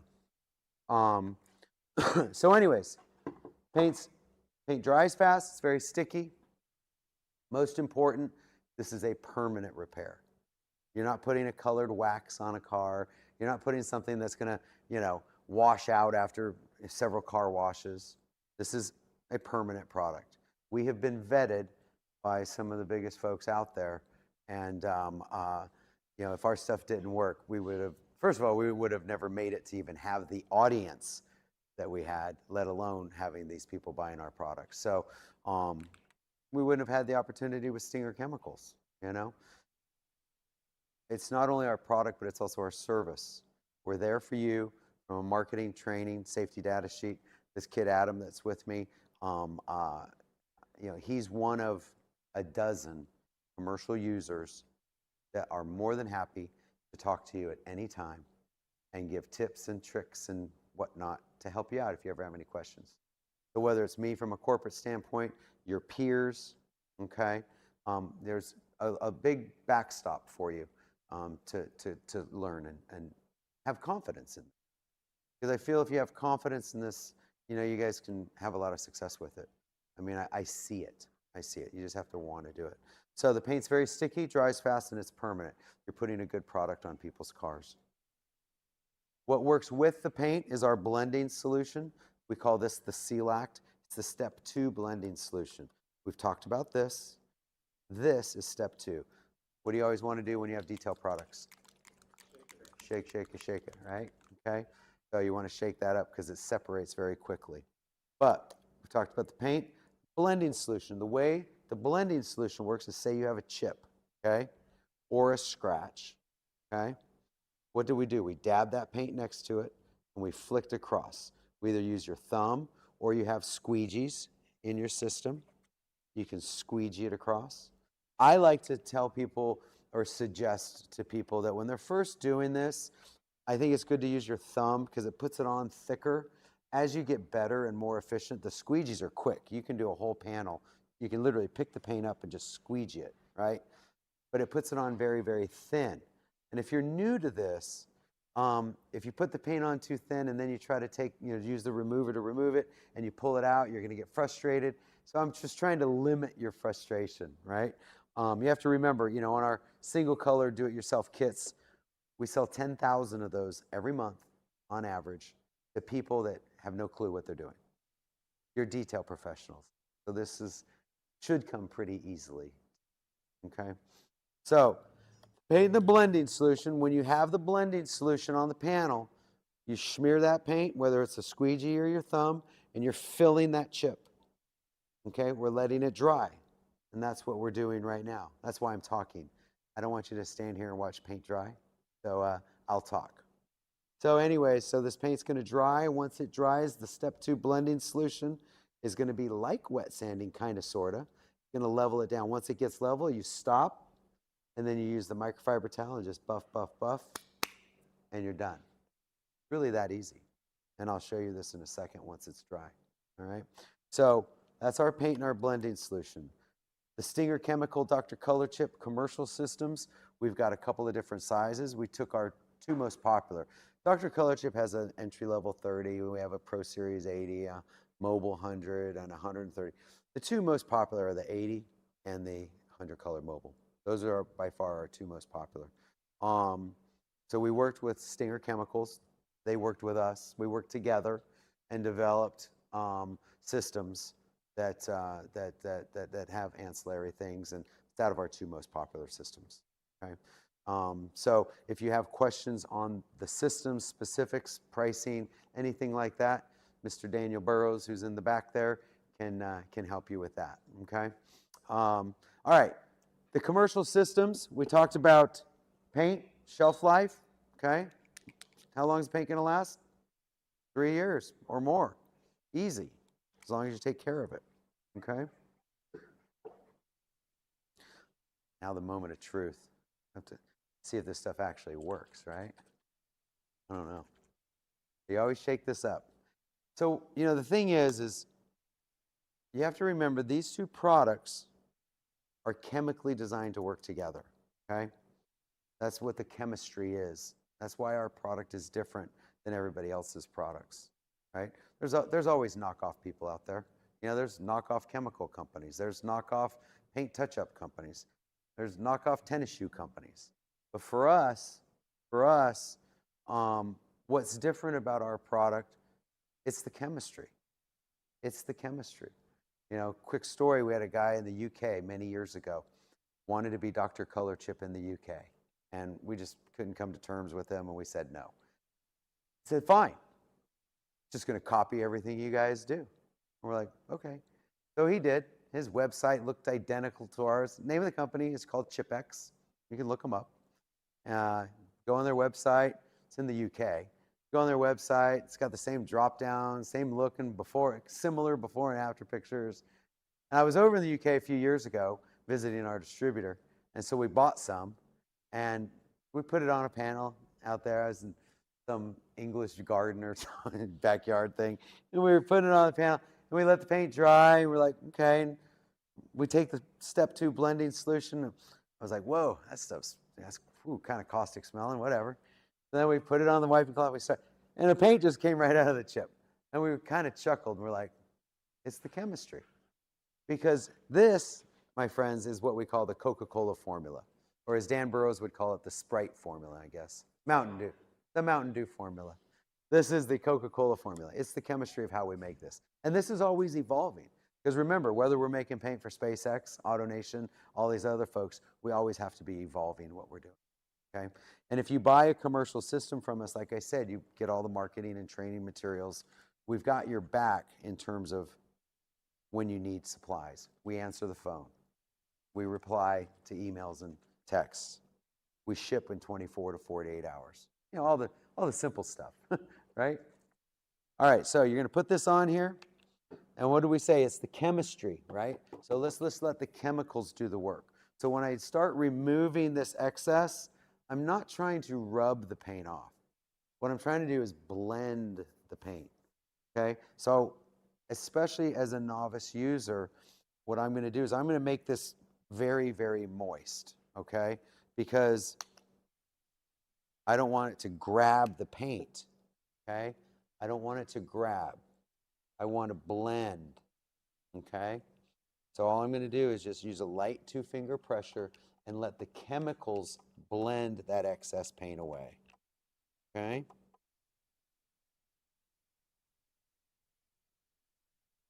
Take a microfiber towel in the other hand, because then you always kind of know where you're at.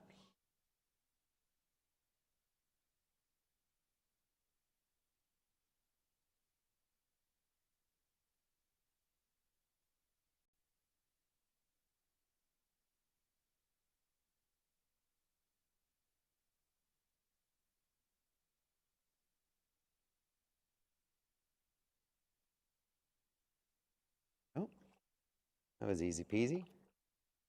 What I'm going to show you now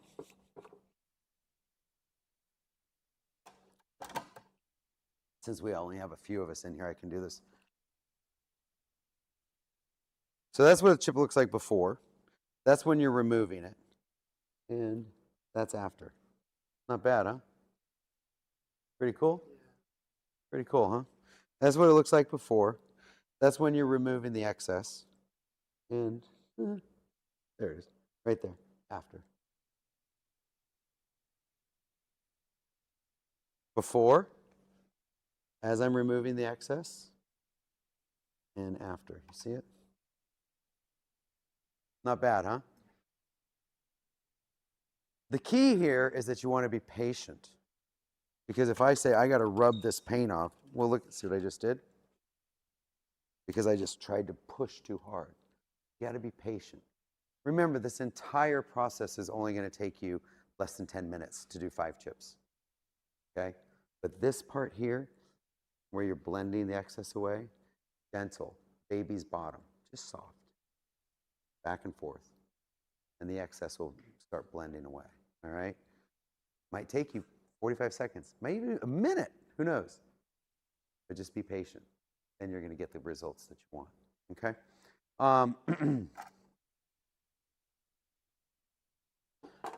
Adam has a color reader, so I'll let you take this over to him over there and say, tell me about this. The color reader is very cool. It's an app-based device. Oh, my phone's around here somewhere. And basically what it does is we've worked with Data Color, which is, they've got over 500 employees. They're in, I don't know, 100 countries. Let me show you this first. This is very cool. So this is how our folks network with each other, right? So we have one guy he's so tired of shaking his paints, because, you know, you got to shake all your paints. What do we say? Shake your paints. So Adam is one of them. Adam said, Well, you know, he goes, there's got to be something out there. So Adam sends me something he bought on Amazon, this little device, okay? That little device is actually for estheticians to shake their fingernail polish, you know, in the beauty shops, right? And so he bought one, spent 80 bucks on it. He bought it, okay? Because remember, this is what he does all day, every day, okay? So then I was like, I said, well, that's cool. He told me about it. So then I told this guy, Jason Hampton, who's a brand new commercial user of our product. Thing works great. Thanks for the suggestion. That's how we network with each other. That's how we talk with each other. Similar to the color reader. You know, the color reader is a device that I brought on board. We had a knockoff guy trying to sell, he had a reader, he was selling it for $1,200, and he said, oh, it's got all private label this. And it was all monkey math. It's like, you know, you pay cheaper over here, you pay more over here, and then what's the net? And, you know, I don't do that. This is what our systems cost. That's what they are. You're going to have great product, great service, and all the marketing and training, all that good stuff. A color reader, you can buy this thing on Amazon for 99 bucks. He was selling his for $1,200. You can buy this for 99 bucks, and we give you the libraries for free. You know, don't buy it on Amazon, but you can go look on Amazon. They're $99. That's what we charge. We don't make any money on it. It's just a service because we had our commercial users talking about it. We said, wow, you know, I hooked up with them, loaded our libraries on it. They actually load our libraries on the reader. So you can pull up this app. And the Stinger Dr.ColorChip larger system comes with the color reader, just so you know. And this is the, so here, so you would, I can't open it up. You can't connect right now because I don't have one, but he has it over there. But you can actually see, no devices found, if I can't. I thought I could go into the libraries though, maybe not. But you can look, and all you do is you put this on a car, and you click, boom, and it tells you what color in your system is the closest one. Pretty cool. It helps. Is it necessary? Not really. We've been doing this for 20 years prior, and it's just a match by eye system. It's kind of like, you know, his jersey that he's wearing. What's the paint color code of that? I don't know. Gray. Gray, exactly. Gray. Because I don't care if that's a Toyota or a Ferrari. You know, there's probably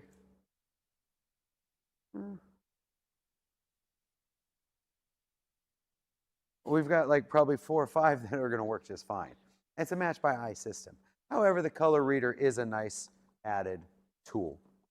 And those are the types of things, that we have worked with Stinger Chemical to include in the Stinger Dr.ColorChip system. Added items that can help make you even a more well-rounded commercial user.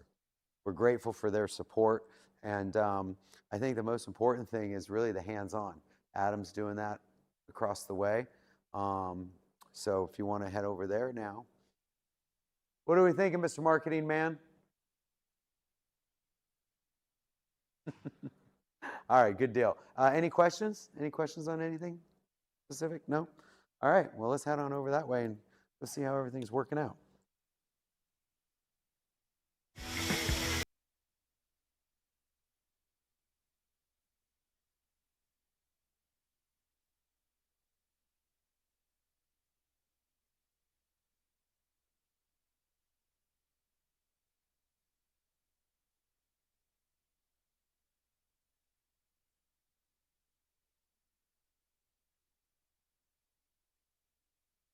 Too cheap, and then my 5 year is too expensive.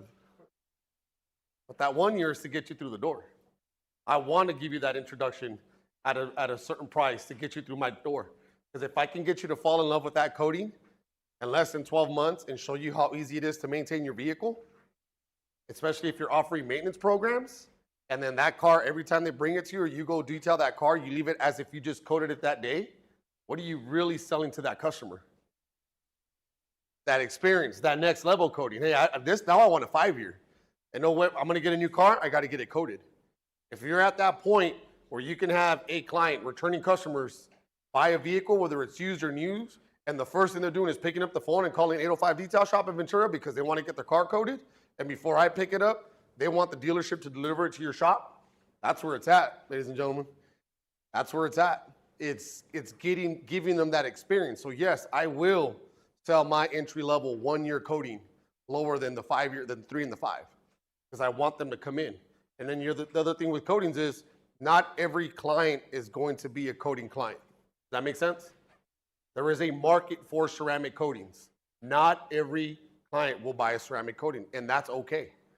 Because we will go on further classes to teach you guys how to wash, clay, and use our spray sealant to go on there. And just protect it for that. That's a different client. But your coating clients, that's a whole different client in itself. So not everyone is going to buy a ceramic coating. And us as small business owners, we got to get into that mindset that not every job is going to be a coating. And that is perfectly okay. Because if that's what you're in, not every client's yours. Refer them to someone else who's not doing it if you don't want to do it. Eventually, you guys will get to that point in your business where you're just doing coatings. And that's fine. But you know what? Feed all that other work to another detailer who's not doing the coatings. Because what do you think that detailer is going to do when he's out there detailing a car and his client comes out and goes, hey, you do that one thing that goes over your car, or I seen an ad. Oh, I don't, but I know somebody that does. 2 detailers in Ventura County that I refer a lot of work to. One is specifically that, cars that just don't want to get buffed or polished, they just want to get detail, and they call it a quick detail. Refer that work out. I'd be giving them, 100, 125 tickets, $250 tickets. But when they come across the coating, they're giving me that $2,000 ticket because they're not doing it. So again, you feed them, they feed you. All about networking out there. All right, so we're going to cover up the coatings. I'm not going to go over too much on other brands, but whatever coating you're using, again, use it for what's best in your environment. In the hotter weathers, I know El Paso, you guys are dry heat, right? Like here it's very, what's that thing you guys have here? Humidity. Humidity, yeah. If you guys can keep your months like what it is this time around, it'd be great coming here every month. But I don't do well in humidity, and some of these products don't either. So again, what we have here, what Zach will go over as far as the product for Quantum, we'll go over the whole process. It works in this environment. I know it works in dry heat, and it definitely works in California because I've used it in my shop. All right. So ceramic coatings, what are the benefits? Don't read the slide. Let me hear what you guys have to say. What are the benefits? Everyone's reading the slide, huh? Let me go back. They're like, oh, provides more depth of paint. It has hydrophobic action. High shine, hydrophobic. All right, so that's it's a layer of protection. All right. You guys are already using it. I'm not going to insult your intelligence. We know what a coating can do. The thing is that I've heard mostly about coatings is this coating did not work. I'm always going to go back to, let's break it down. Let's backwards plan this. What did you do to put that coating on? And a lot of the time it's a technical issue of them not properly preparing the vehicle to actually coat the vehicle. All right, you can wash it, you can clay it, you can alcohol prep, and I've seen this done. Chinese rolls, they coat the car right out of the dealership. That is okay, ladies and gentlemen. If that is what your client wants, that is what your client gets. All right, if that's within their budget, that's what they get. You can always try to upsell with the buff and polish or just a one step, but if it's not in their budget and they just want the car coated, let it go. Coat it, get paid, move on. All right, there's one thing that I know as detailers, we get too caught up on, it has to be perfect, it has to do this. Work and provide the service that best fits your clients. Not every client is gonna want to get their car buffed and then coated. I've coated cars right out of the dealership where I've prepped them and I put them under the lights. There's a few swirls here and there. They're just paying for a coating. Let it go. Coat it and go. Because if you're gonna lose that coating job just because they didn't want to get a one step or a polish just because you're trying to get more money, they're gonna go someone else and someone else is gonna coat that car. They're gonna take that $1,400 in their pocket. They're gonna take that money and go. There's nothing easier for me to book a car on a Saturday morning coming straight from the dealership where all I gotta do is prep it and then coat it. I'm out the door at 11 a.m. on a Saturday. And what he means by prep, guys, is he's spraying alcohol Yeah. or a solvent. That's all he's prepping. He's not prepping it with scratch removal. He's not doing that. When he means prep, all he is doing is spraying a Nucor solvent or alcohol spray. Yes, sir. Oh, Or he if washes it's- it. yeah, Yeah, wash Of it. We'll course, wash wash it, Yeah, yeah. and then- of course, wash it. Yeah. Sorry. Yes, Tim. We're gonna wash the car first. All right, I do wash the You're right. car. Absolutely. I do we wash are gonna it. wash it, and then, but that's the prep. Go the work, normal yeah. process. Yeah. you know, bubblicious, wash it, bring it in the shop. I don't put towels on it. I air dry it. I have blower. I'll blow it all out, everything out, and then I go straight into the alcohol prep. A lot of these cars, you don't need them. I will use the iron remover just because it's just a natural thing. But once you start using clay, you could mar the paint. Then you have to polish. You got to be very careful when you're prepping these cars, and you're not going to buff them. Too many times have I seen cars out there that are coated with a bunch of marring on it because they get that aggressive clay. They want to get everything off. On these darker color vehicles, your dark red, blues, black, burgundy, stuff like that, you'll be able to see that marring from the clay. It goes on, you can actually see the orange peel. Once you coat over that, you got to take it off. Or they're just going to ride around with their car like that. So again, the benefits of the coating, the way that I like to do this for my clients is sell it as, you know, it's just an ease. You want to do your own vehicle? Go ahead and do your own vehicle. I'm going to make it easier for you to maintain it. And that's what I really do. And some of my clients to this day will still tag me when they're doing their vehicles over the weekend. I'll just turn around and share it. There's a lot of Mustangs that I've done in Ventura that they'll tag me on all their stuff because they come in brand new, wash them, Tim. Yes, we wash the vehicles. Then, you know, paint prep, and let's roll. You know, put the coating on. Easy money. Easy money, so don't get caught up on this. I have to do a one-step, a two-step, and all that stuff. Is that great? Yes, but there's a market for that. Some people just want their cars coated, and it's okay. All right, so the disadvantages, what can tell me the disadvantages? Obviously, difficult to remove the scratches. If you ceramic coat over those scratches, they're going to be there. And they'll be bigger than what they really are. Yeah, they're just going to shine a little bit more. Like we said earlier, same thing with the water spots. Everything's going to be amplified. So that's the only disadvantage of it. Other than that, depending on what you guys are using, you guys got to read up on these what manufacturer putting out there. Some coatings I've seen, they stain the plastics.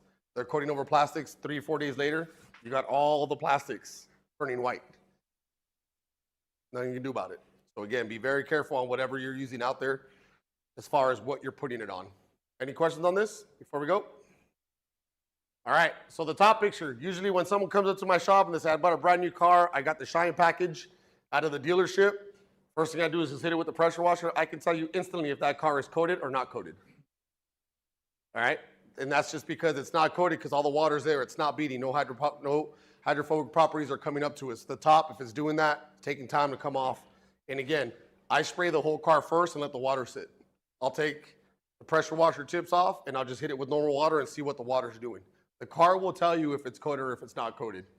Now this, a little bit, I'm pretty sure this was buffed and polished and then ceramic coated, but that's pretty much a 50-50 of what you can do when it comes to what you're doing as far as your services. Now, don't be the guy that does the test spot on the hood like this and just leaves a square, all right?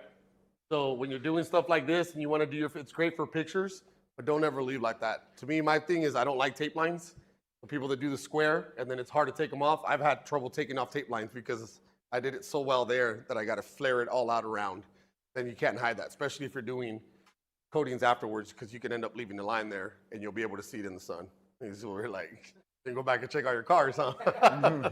I've seen it. I've done it where it's hard for me to take off that tape line because I'm trying so hard. That's why I do the gas caps. That's why I do all my work on the gas cap. I mask everything around the gas cap so I'm not hitting anything with the polisher and simply just do that. All right, any questions on how this looks? Who has done a coating and automatically it's like within the next detail maintenance, it's already failed? Has anybody came across that? What'd you do? Your own truck? Good, you learned. Well, how did it fail? Okay, what about you?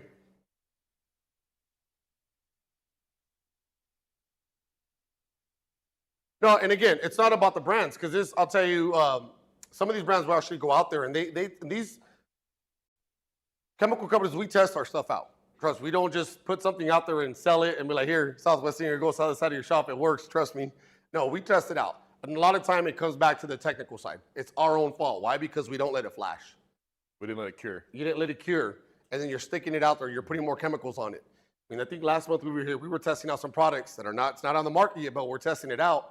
We put it on his truck and we literally killed it with chemicals. We purposely went out there and put degreasers on it to see what degreaser will break it down faster. Feel sorry for his truck, but you know, we had to do it. But again, we're actually doing live testing on vehicles to see what's breaking down. I think we used 4 different degreasers to try to break it down. And again, we're testing the durability of this protection. So when it comes to that, a lot of the times it's the detailers not letting it flash. Flash point, I know it's flash point's more like it's heat. Technology's crazy out there. Some rainbows, now they got stuff that sweats. It actually bubbles up. Depending on where you're at. In El Paso, in the middle of the summer, it's gonna flash a whole faster than it is gonna be in Southern California. So you as a detailer gotta know how that's working and when to take it off, because a lot of times I've seen detailers put it on and the first thing they do is they go, one, they bash the manufacturer, and two, they bash the person they got it from the store. It ain't their fault. And a lot of it is, they just don't know what they're doing. They put it on, they take it off, they see a video on YouTube, and then, okay, they're selling a ceramic coating, and then your car is now hydrophobic. This happens a lot in dealerships when they get that shine package, especially in Southern California. We'll say what brand they're using, but it's not even a coating. It's a paste sealant that they're putting on there. And they bring it to my shop, and I hit it, and I can tell where they put it on and where they did it. I can tell where they left it on longer than they did on other panels. I can tell that they just put it on and then wiped it right off. So when you're removing 90% of that coating and it's ending up on your towel, not only are you wasting the client's money, but you're wasting your time and your money, because it's all ending up on that product. The product's ending up on that towel. So you have to be able to read, know how it looks when it's flashing and when to take it off. Does that make sense? Because again, a lot of it just comes down to user error. You know, if it says it's gonna wait for, a 1-year coating that I use, you can leave it up for 20 minutes on the car. I'll do the whole car and then come back and start wiping it down, because it's gonna give me that enough time to do it. Again, I'm in a different environment. I would never get away with that in El Paso. You just couldn't. You guys coating cars outside? Inside? All right. I was like, well, I've seen it. So Zach, you want to talk a little bit about this quantum? So quantum, I don't have. I'll get some right now. It's in the back. So ours comes in a 4-ounce bottle. A lot of people on the market have a 225 milliliter, a 75 milliliter. The highest I think I've seen is 200 milliliters. Ours still doubles that. Pass it around. So he's passing it out right now. Ours is quartz based, so there's a little bit more shine to it as opposed to a diamond or a graphene or a borafine based ceramic coating. So this is what makes ours different. Ours is quartz based, so it has a little bit more shine and a little more clarity to it. It is a 9H hardened. It comes with a 2-year warranty no matter what. You can put this on any car. Now, I was explaining to, actually, my bad. Huh? George? Yeah, I was talking to Jorge earlier, and he was asking, I know it's a 2-year warranty for it, but how long does it really last? And it's all about maintenance. We sell these to brand new dealerships with a 5-year warranty through our warranty program, but anybody can buy this off the side of the street, and we'll give you a 2-year warranty on it. Now, what makes ours different is we're actually backed by an insurance program, where you send pictures, and our insurance program was like, okay, cool, this is where it's failing, and they'll send it right back to whoever installed it, and they'll pay the person who installed it all over again to remove it and to reinstall. All not on the customer's dime, on our dime, on the insurance program dime. So that's what makes ours different as opposed to a warranty where somebody will just send you another bottle and fix it yourself. No, ours, we pay for the person who put it on to take it off and reapply. So that's what also makes it really good. We also have a windshield and glass protection program. It's a simple 2-step wipes. And then we have kits that we also give to customers to take home, because it's hard to give value to something that they're not seeing being applied to a vehicle. So if I can give you a kit, here's 5 chemicals to help maintain your vehicle for you. This is what we do. So there's a quantum enhancer, there's a window cleaner, a fragrance, a shampoo, and a tire cleaner, all built into that kit as well. So those kits are also additional money, but you can build that into your price of what you're giving to your customer anyways. Because I know Oscar gives out swag whenever his cars get done. He hands them a sticker or a water bottle or whatever. Yes. So one thing that I do on mine is, at the time, before I was doing sales rep stuff and traveling, is I private labeled just a boutique line of products with my shop name, 805 Detail Shop, my phone number, cool little background that the company did. Does anybody know what private labeling is? So they made these bottles for me, all spray bottles, And what I was doing is just give them a care kit, a bucket. Cost me $56 for me to make that bucket. As soon as I started giving that, I raised my price for my coatings by $150. I was providing that value, so then I would give them a folder, instructions on how to wash it. I break it down about 30 to 40 minutes with my client when they're picking up the vehicle to go over all the paperwork and what that did is provided them as like, wow, I just didn't get a coating, but I get all the glass cleaner, I get the tire shine, I get an interior cleaner, I get all of this for me to maintain the car. 9 times out of 10, they're like, can't you do this? Absolutely. Let me talk to you about my maintenance program that I have on Saturdays. This builds into every 3 months now. Now let me maintain your ceramic coating for you. Let me use a ceramic shampoo. Let me use our spray sealant. Let me use our ceramic body protection. Just all as add-ons to the maintenance, the maintenance wash that you're doing every 3 months for their ceramic coating. That's where you get it to last from 2 years to 5 years to 7 years to 10 years. One of our owners has his expedition done on his whole car 12 years ago, and in 3 different spots you can see where he didn't apply it because we wanted to see the duration of when it would start fading. And as of 12 years now, it's still every area looks really good except for those 3 spots that he is fading on. So I know it's lasting at least 12 years. Well, again, with proper maintenance, when you're doing classic cars, show cars, car show cars, someone will come up to me like, well, it'll last you I guarantee you it's going to last you the lifetime of that vehicle or of that paint job, as long as you're not repainting it. Because I'm only driving my cars maybe 150 miles a year is what I'm driving my classics at. That's a busy car show year for me. I'm only driving 3 or 4 miles to a car show and back home. It goes in the garage. I'll take it out in a month. See what I'm saying? So it's going to last you longer, but the maintenance on your normal vehicles, there's stuff out there in the market. They're going to say up to 60,000 miles. You know, I've seen that. There's a 10-year. And again, when I say a 1 year, I'll sell you a 1 year, but in reality, it could only last you up to 9 months. It can last you 6 months if you start going to car washes every other week. You start going to those automatic car washes, that could deteriorate. You know, it's all. So this comes down to you individually in your business. How are you delivering this sale?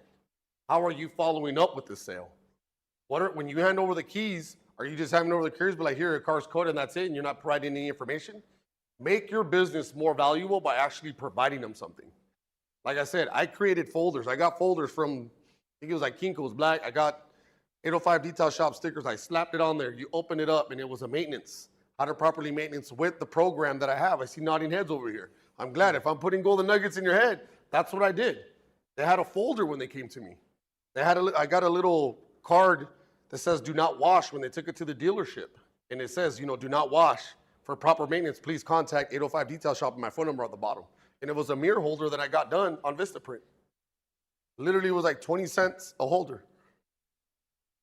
First 100, I got them, and I would just put them in the thing. I'm providing them a service, an experience. And oh, by the way, let me go over this bucket that I got for you that also has my logo on there and my phone number.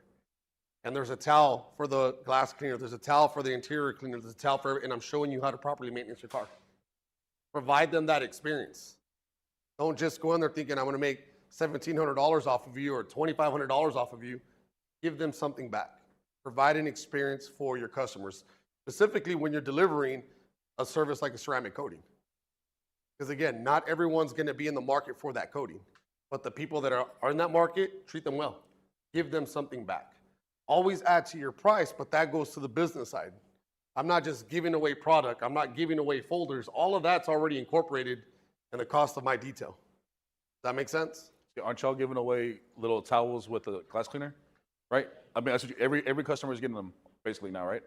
Because you've realized that 35 cents that it's costing you to do that is getting them the return to come back and wash your car again. If you're making $1,800 on a coating, what is $56, for a kit to give a customer that they can't actually see anything? So you're just building value for yourself as well, and giving something to your customer. Again, putting it back into the duration of coatings. Whatever it is you're using out there, continue to use it if it's working in your environment. But when you're going to warranty or guarantee something like this, make sure that you can stand by it. Make sure that you're doing the work the right way. Because honestly, to me, the coating, you can agree or disagree, to me, the ceramic coating application is the easiest part of my day when I'm doing a car. Absolutely. Because washing, it's a pain. You're buffing and polishing. Don't even catch me towards the end because I don't have a good attitude at that point. So to me, literally is I take a break, I leave my shop for an hour, hour and a half, and then I come back and I prep the car ready to coat it, and then I coat it. Because it's the easiest part. Then I know I'm done. Let it sit there, take it outside, sun check it, no high spots, bring it back in, sun check it inside, get my whiteboard, check it with lights. I'll check it more than what I do. I'll check it 3 times before I leave. Make sure I have absolutely no high spots whatsoever. Lock up my shop, I'm done for the day. Go pick up your car on Monday morning. That's it. So again, when you're doing this, question? The end, Tim. I was gonna, the glass, real believer in this. The glass coating? The glass coating right The 2-part window treatment? there, that is I've got service department over a month. Service lane. If they can do it, service lane. Those that are doing I'll tell you right now, from a business perspective, and again, before I started using this, I was with another company using it because it was similar. I want to say similar to what this package is. 2-wipe system. That was my upsell. And honestly, if you're here in Houston, I've been here so many times where it's nice and sunny, then it rains and it gets stuck in just sticky and humid.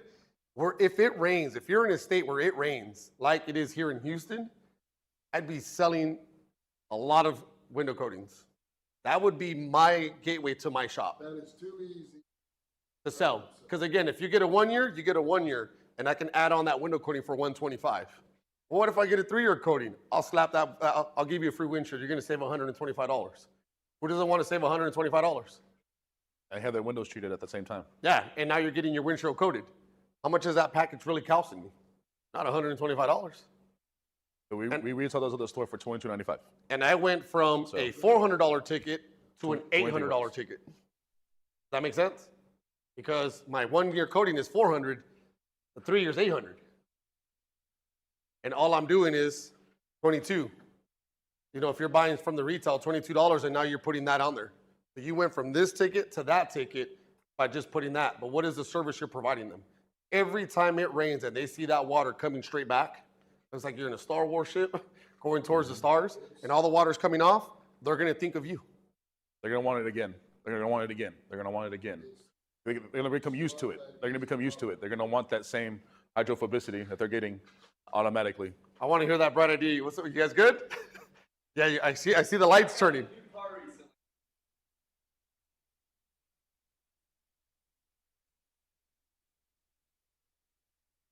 It's so easy, yeah. I mean, in California, I wish it rained more where I'm at in my part of Southern California, because I'd be selling a lot of it. When I first got into the glass coatings, I was marketing on social media, and yeah, you know, we just went through our whole winter storm of 5 days of rain. That's probably as much as we're going to get this year. But even then, I had people hitting me up for their coatings. Because even though I did it 2 years ago, they're like, hey, this thing's not working no more. Can you get me back in? But by the time I get them back in, it doesn't rain anymore. But again, in states like this, when we were in Miami, I was telling all the Miami guys out there, is the same thing. Why aren't you marketing what sells? If you're in a state where it rains, like here, I'd market ceramic coatings and glass coatings, but I would get them in with the glass coating. Do videos on it. Do half a windshield. Use the tape. Ceramic coat out of it. Throw dirty water on it and just see what it does. You guys got to think outside the box. Everything we're teaching here, moving on, is going to be business related on how you can make more money. I don't want to just sell you a product. I want you to make money off of that product. I don't want to just get your money back. I want you to get 10 times more. You're paying 22, sell it for 125. I want to say Miami right now, the windshield market over there, they're coating for just the front windshield is 175. Yep. Is what they're marketing it at. It's easy. How long does it take to do a windshield? It takes longer to wash it and clean it and dry it before you apply the coating. Yep. The coating is the easiest part to apply, especially with the 2-wipe method. Any questions on this? All right. Virgil, you use it, don't you? Yeah. For a while. Yeah. I mean, that's what I'm saying. Yeah, but you've used it. That's what I was making sure. Yeah. So he's again, in the desert. He's in the desert, guys. So yeah, it's a lot of dirt. But I mean, even when your car is dusty, that dust gets on there. It's easy to come off. It's easy to wipe off. It doesn't penetrate the clear. All right, so this is kind of a busy slide, just kind of the application process, but we're gonna break it down to what this is here as far as your towels. When you're doing coatings, you gotta be aware of the towels that you're using. Okay, some of them, the bigger plump ones that just release a lot of lint, those can obviously leave a lot of stuff behind on there. Different coatings come with different applicators. It just depends. There's these applicators here. You got the puck, then you got the smaller one. Really just comes down to whatever you want to use, what works for you. I really like these ones just because it fits my hand easier. All right, that's just kind of how I like to do things. The small ones I tend to trip over when I'm holding the little blue one, but the puck, that right there is pretty easy to use. You have a question? The question is, will Quantum have an interior protection? We do have an interior protection. We have a leather and vinyl, and we also have a fabric protector. So yes, Quantum is out there on all levels of the car. Go ahead, Tim. Yeah. I've used several other interior. Not only can you put it, yeah, you know, still stuff. Great product compared to what. I'll tell you what. It's a great product. My boy, out of Miami, he does a lot of shoe sales. This is true. And I actually turned him onto that. Shout out Swamp Boys. Yeah, shout out to Swamp Boys out of Miami at a top tier. Miami, turn them onto the fabric protector.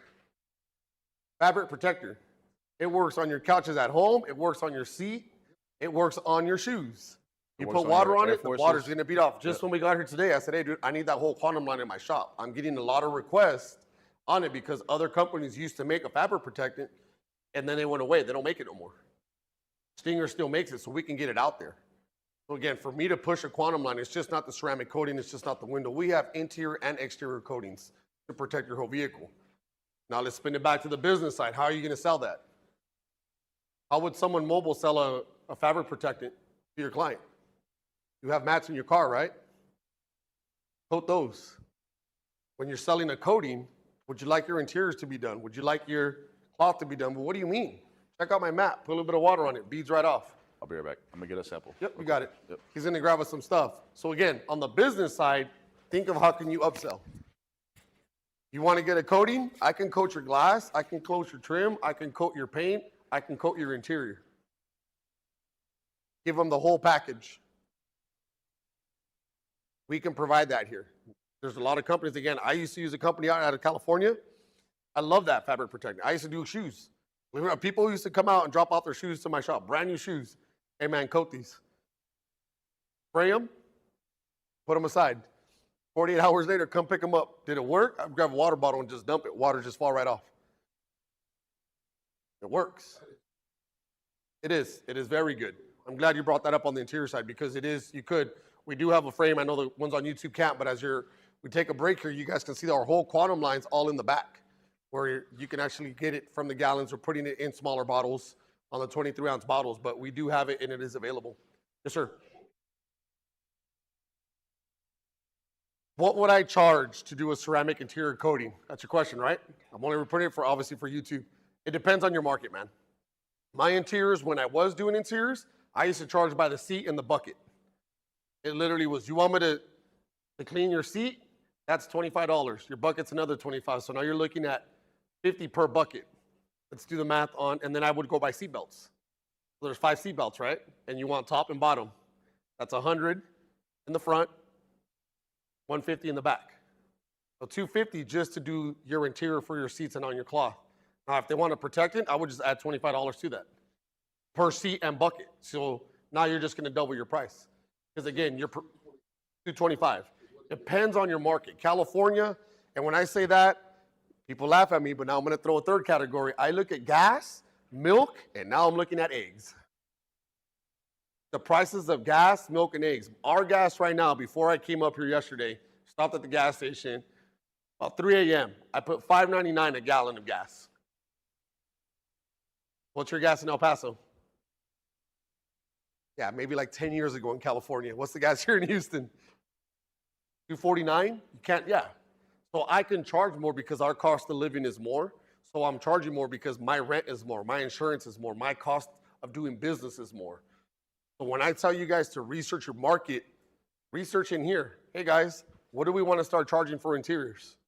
Start networking with each other. Don't lowball each other. Work together and elevate this industry up. Just like the distributors do. They have a shelf price, they have a map price. He doesn't undercut him and he don't undercut him, because the minute everyone starts going up, we build that demand for these products. Everyone's selling at the same. If you guys do that as small business owners, as detailers, don't undercut each other, but work with each other. What's your time worth? Exactly. What are you worth? You're worth that. Time is, we say time is money, but really, what do you want to make an hour? Yeah. Last month, if you were here for the cost of detailing, that's what I kind of went into a little bit is, what do you want to make an hour, but what does it cost you to actually detail a car? What's a gallon of coating going to cost me? How many cars can I do with that gallon? Then you break up all your ounces. Big shout out to Jessica Rook out of Michigan out there, Final Approach Detailing. She taught me how to break down ounces into dollars, into cents. She's a smart girl. She's very smart. She breaks this stuff down for us. And it literally tells you, if I'm going to use a gallon of fabric protectant, how many sprays is it going to take you to do a whole interior? Each spray is money, so make sure you're getting your money back. Too many times you see detailers just want to get it done. They want to get the job because it's a cool car, and they just want it for the Instagram. And they're not charging enough. I've seen it. We were in Miami in December, right? Two of the guys couldn't be there. I said, what are you guys doing? Like, oh, we were all doing all these cars, and, we're doing all this, and they're nice luxury cars. How much you make a day? And he told me, and I was like, I would have sold 155 barrel of Bubblicious and made more money than you did all day. He looked at me and goes, I need to get in the chemical business. Oh, for real though. It's true. So again, he know your told worth. us how much he made. We were like, no, dude. Yeah, he was undercharging, but you know what? In his mind, he got content with 6 cool cars. Yeah. Great, but did you get paid? Not enough. That's why we brought that class, the cost of detailing. What does it cost you to detail that interior and that fabric protectant? And then you make money off of that. Because if it's costing you $37, and I'm talking your chemicals. Last month, who was here last month? We were talking chemicals. We were talking that vacuum costs money. That steamer costs money. The tornador costs money. Everything that you're using costs money. And every time you're opening that stuff up and you're using it, you should be charging accordingly. Who's over there on my hood? As I said, every time we pull out a machine, we're charging for more. I got to pull a machine out. So I get more. I'm not gonna lie. I made more money on Toyota Camrys and Nissan Altimas than I did on any Mercedes G-Wagon.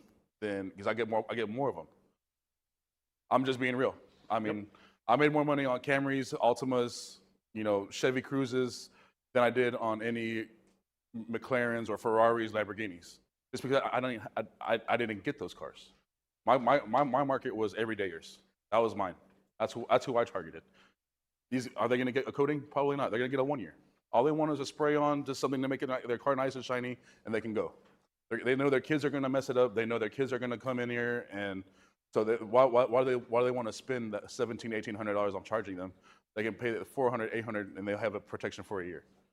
So that's a lot of it is. So yeah. So my question back to you is, you asked me what would I charge. Let's sit down and crunch your numbers.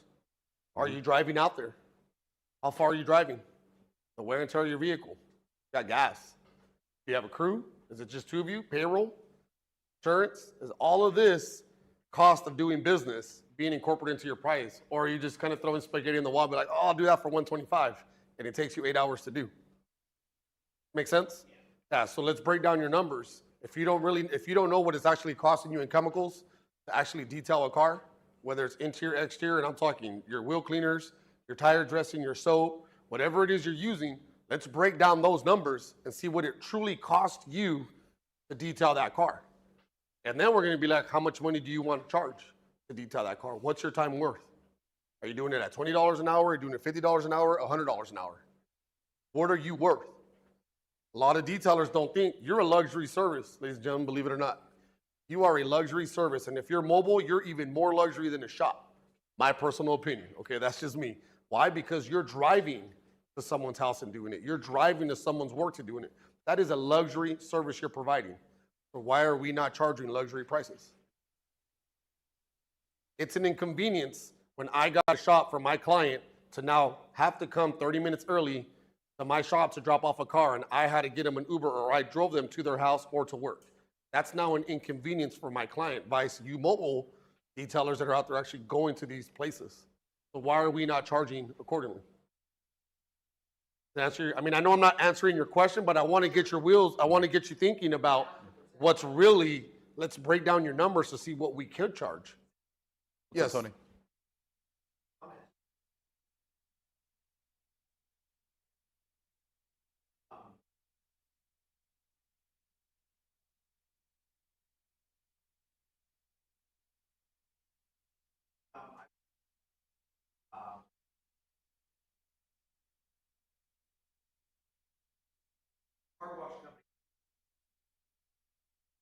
we don't say that name here. I'm just kidding.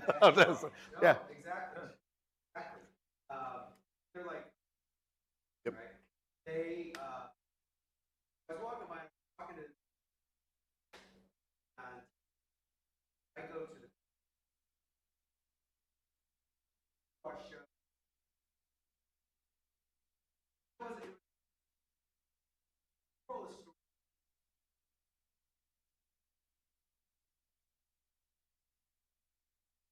He said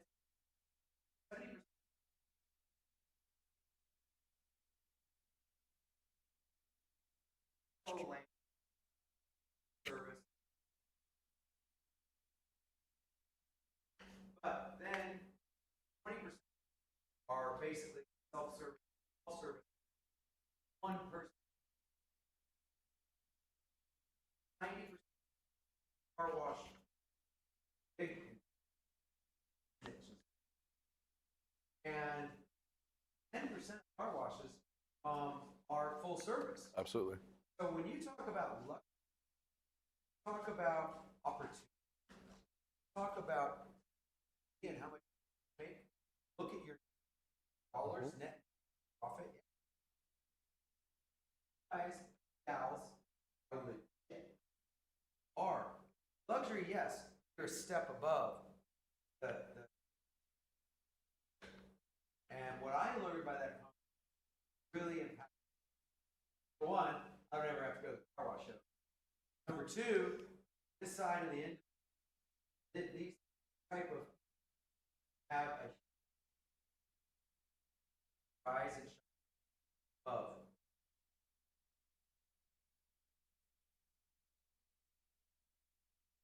I don't know. I just weeks ago. So, your net profit dollars, yeah, think about it, because you are a business and you have a ability to make money. Overhead can be low. Anyways. No, yeah, and again, so, you know, what I would be charging is, again, $25 to clean your seat, $25 to clean your bucket. You want me to go ahead and add protection to that, add another $25. So now you're looking at $75 per bucket, per station, per seatbelt. So 75 times 5 is what you're gonna get it at. Because again, when you're doing it to me, I'm already knowing what that gallon cost me. I know how many sprays I'm gonna use. And it's no ease. All it is I'm coming back in and I'm spraying it, glove, I'm putting it into the fabric, I'm letting it dry. You're adding literally, it's not gonna take you, again, the coating process of an interior is not gonna take you that long. It's not that complicated of a process. You spray, you agitate on there, you get it in there, maybe spray again, let it sit, you're done. Let it air out. Let it air out, let it dry, move on to the next car. So we found ours on our fabric protector, at least our solvent-based one, is 3 sprays, 3 coatings. Takes about 15 minutes for it to dry between each coating, and that's your money. That's going to be that's what we found is our money way of using our fabric protector. Is 3 coatings. So it fully penetrates the whole fabric of the seat or of the carpet, whatever you're spraying it on. And we found out that 3 coatings is the most protection that you're going to get.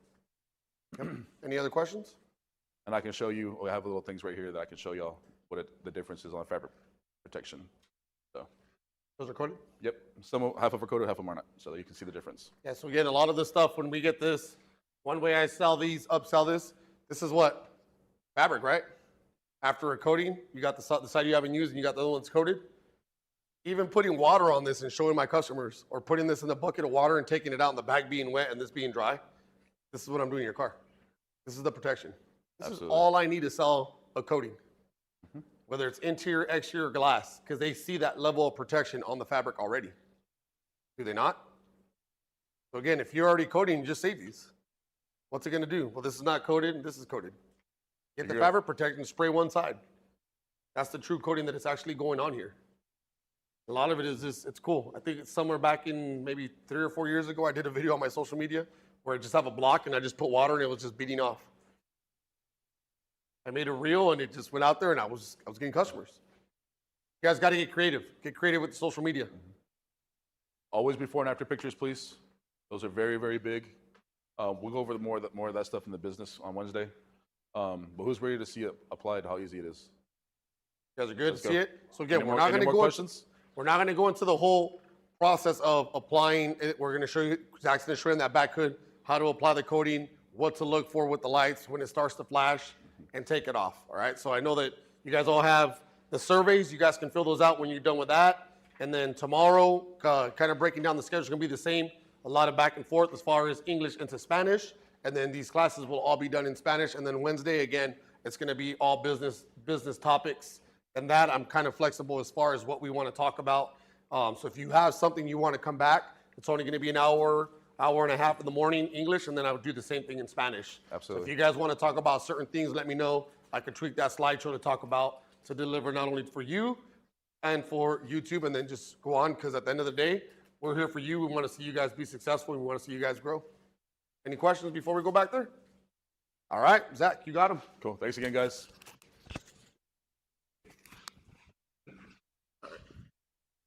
All right.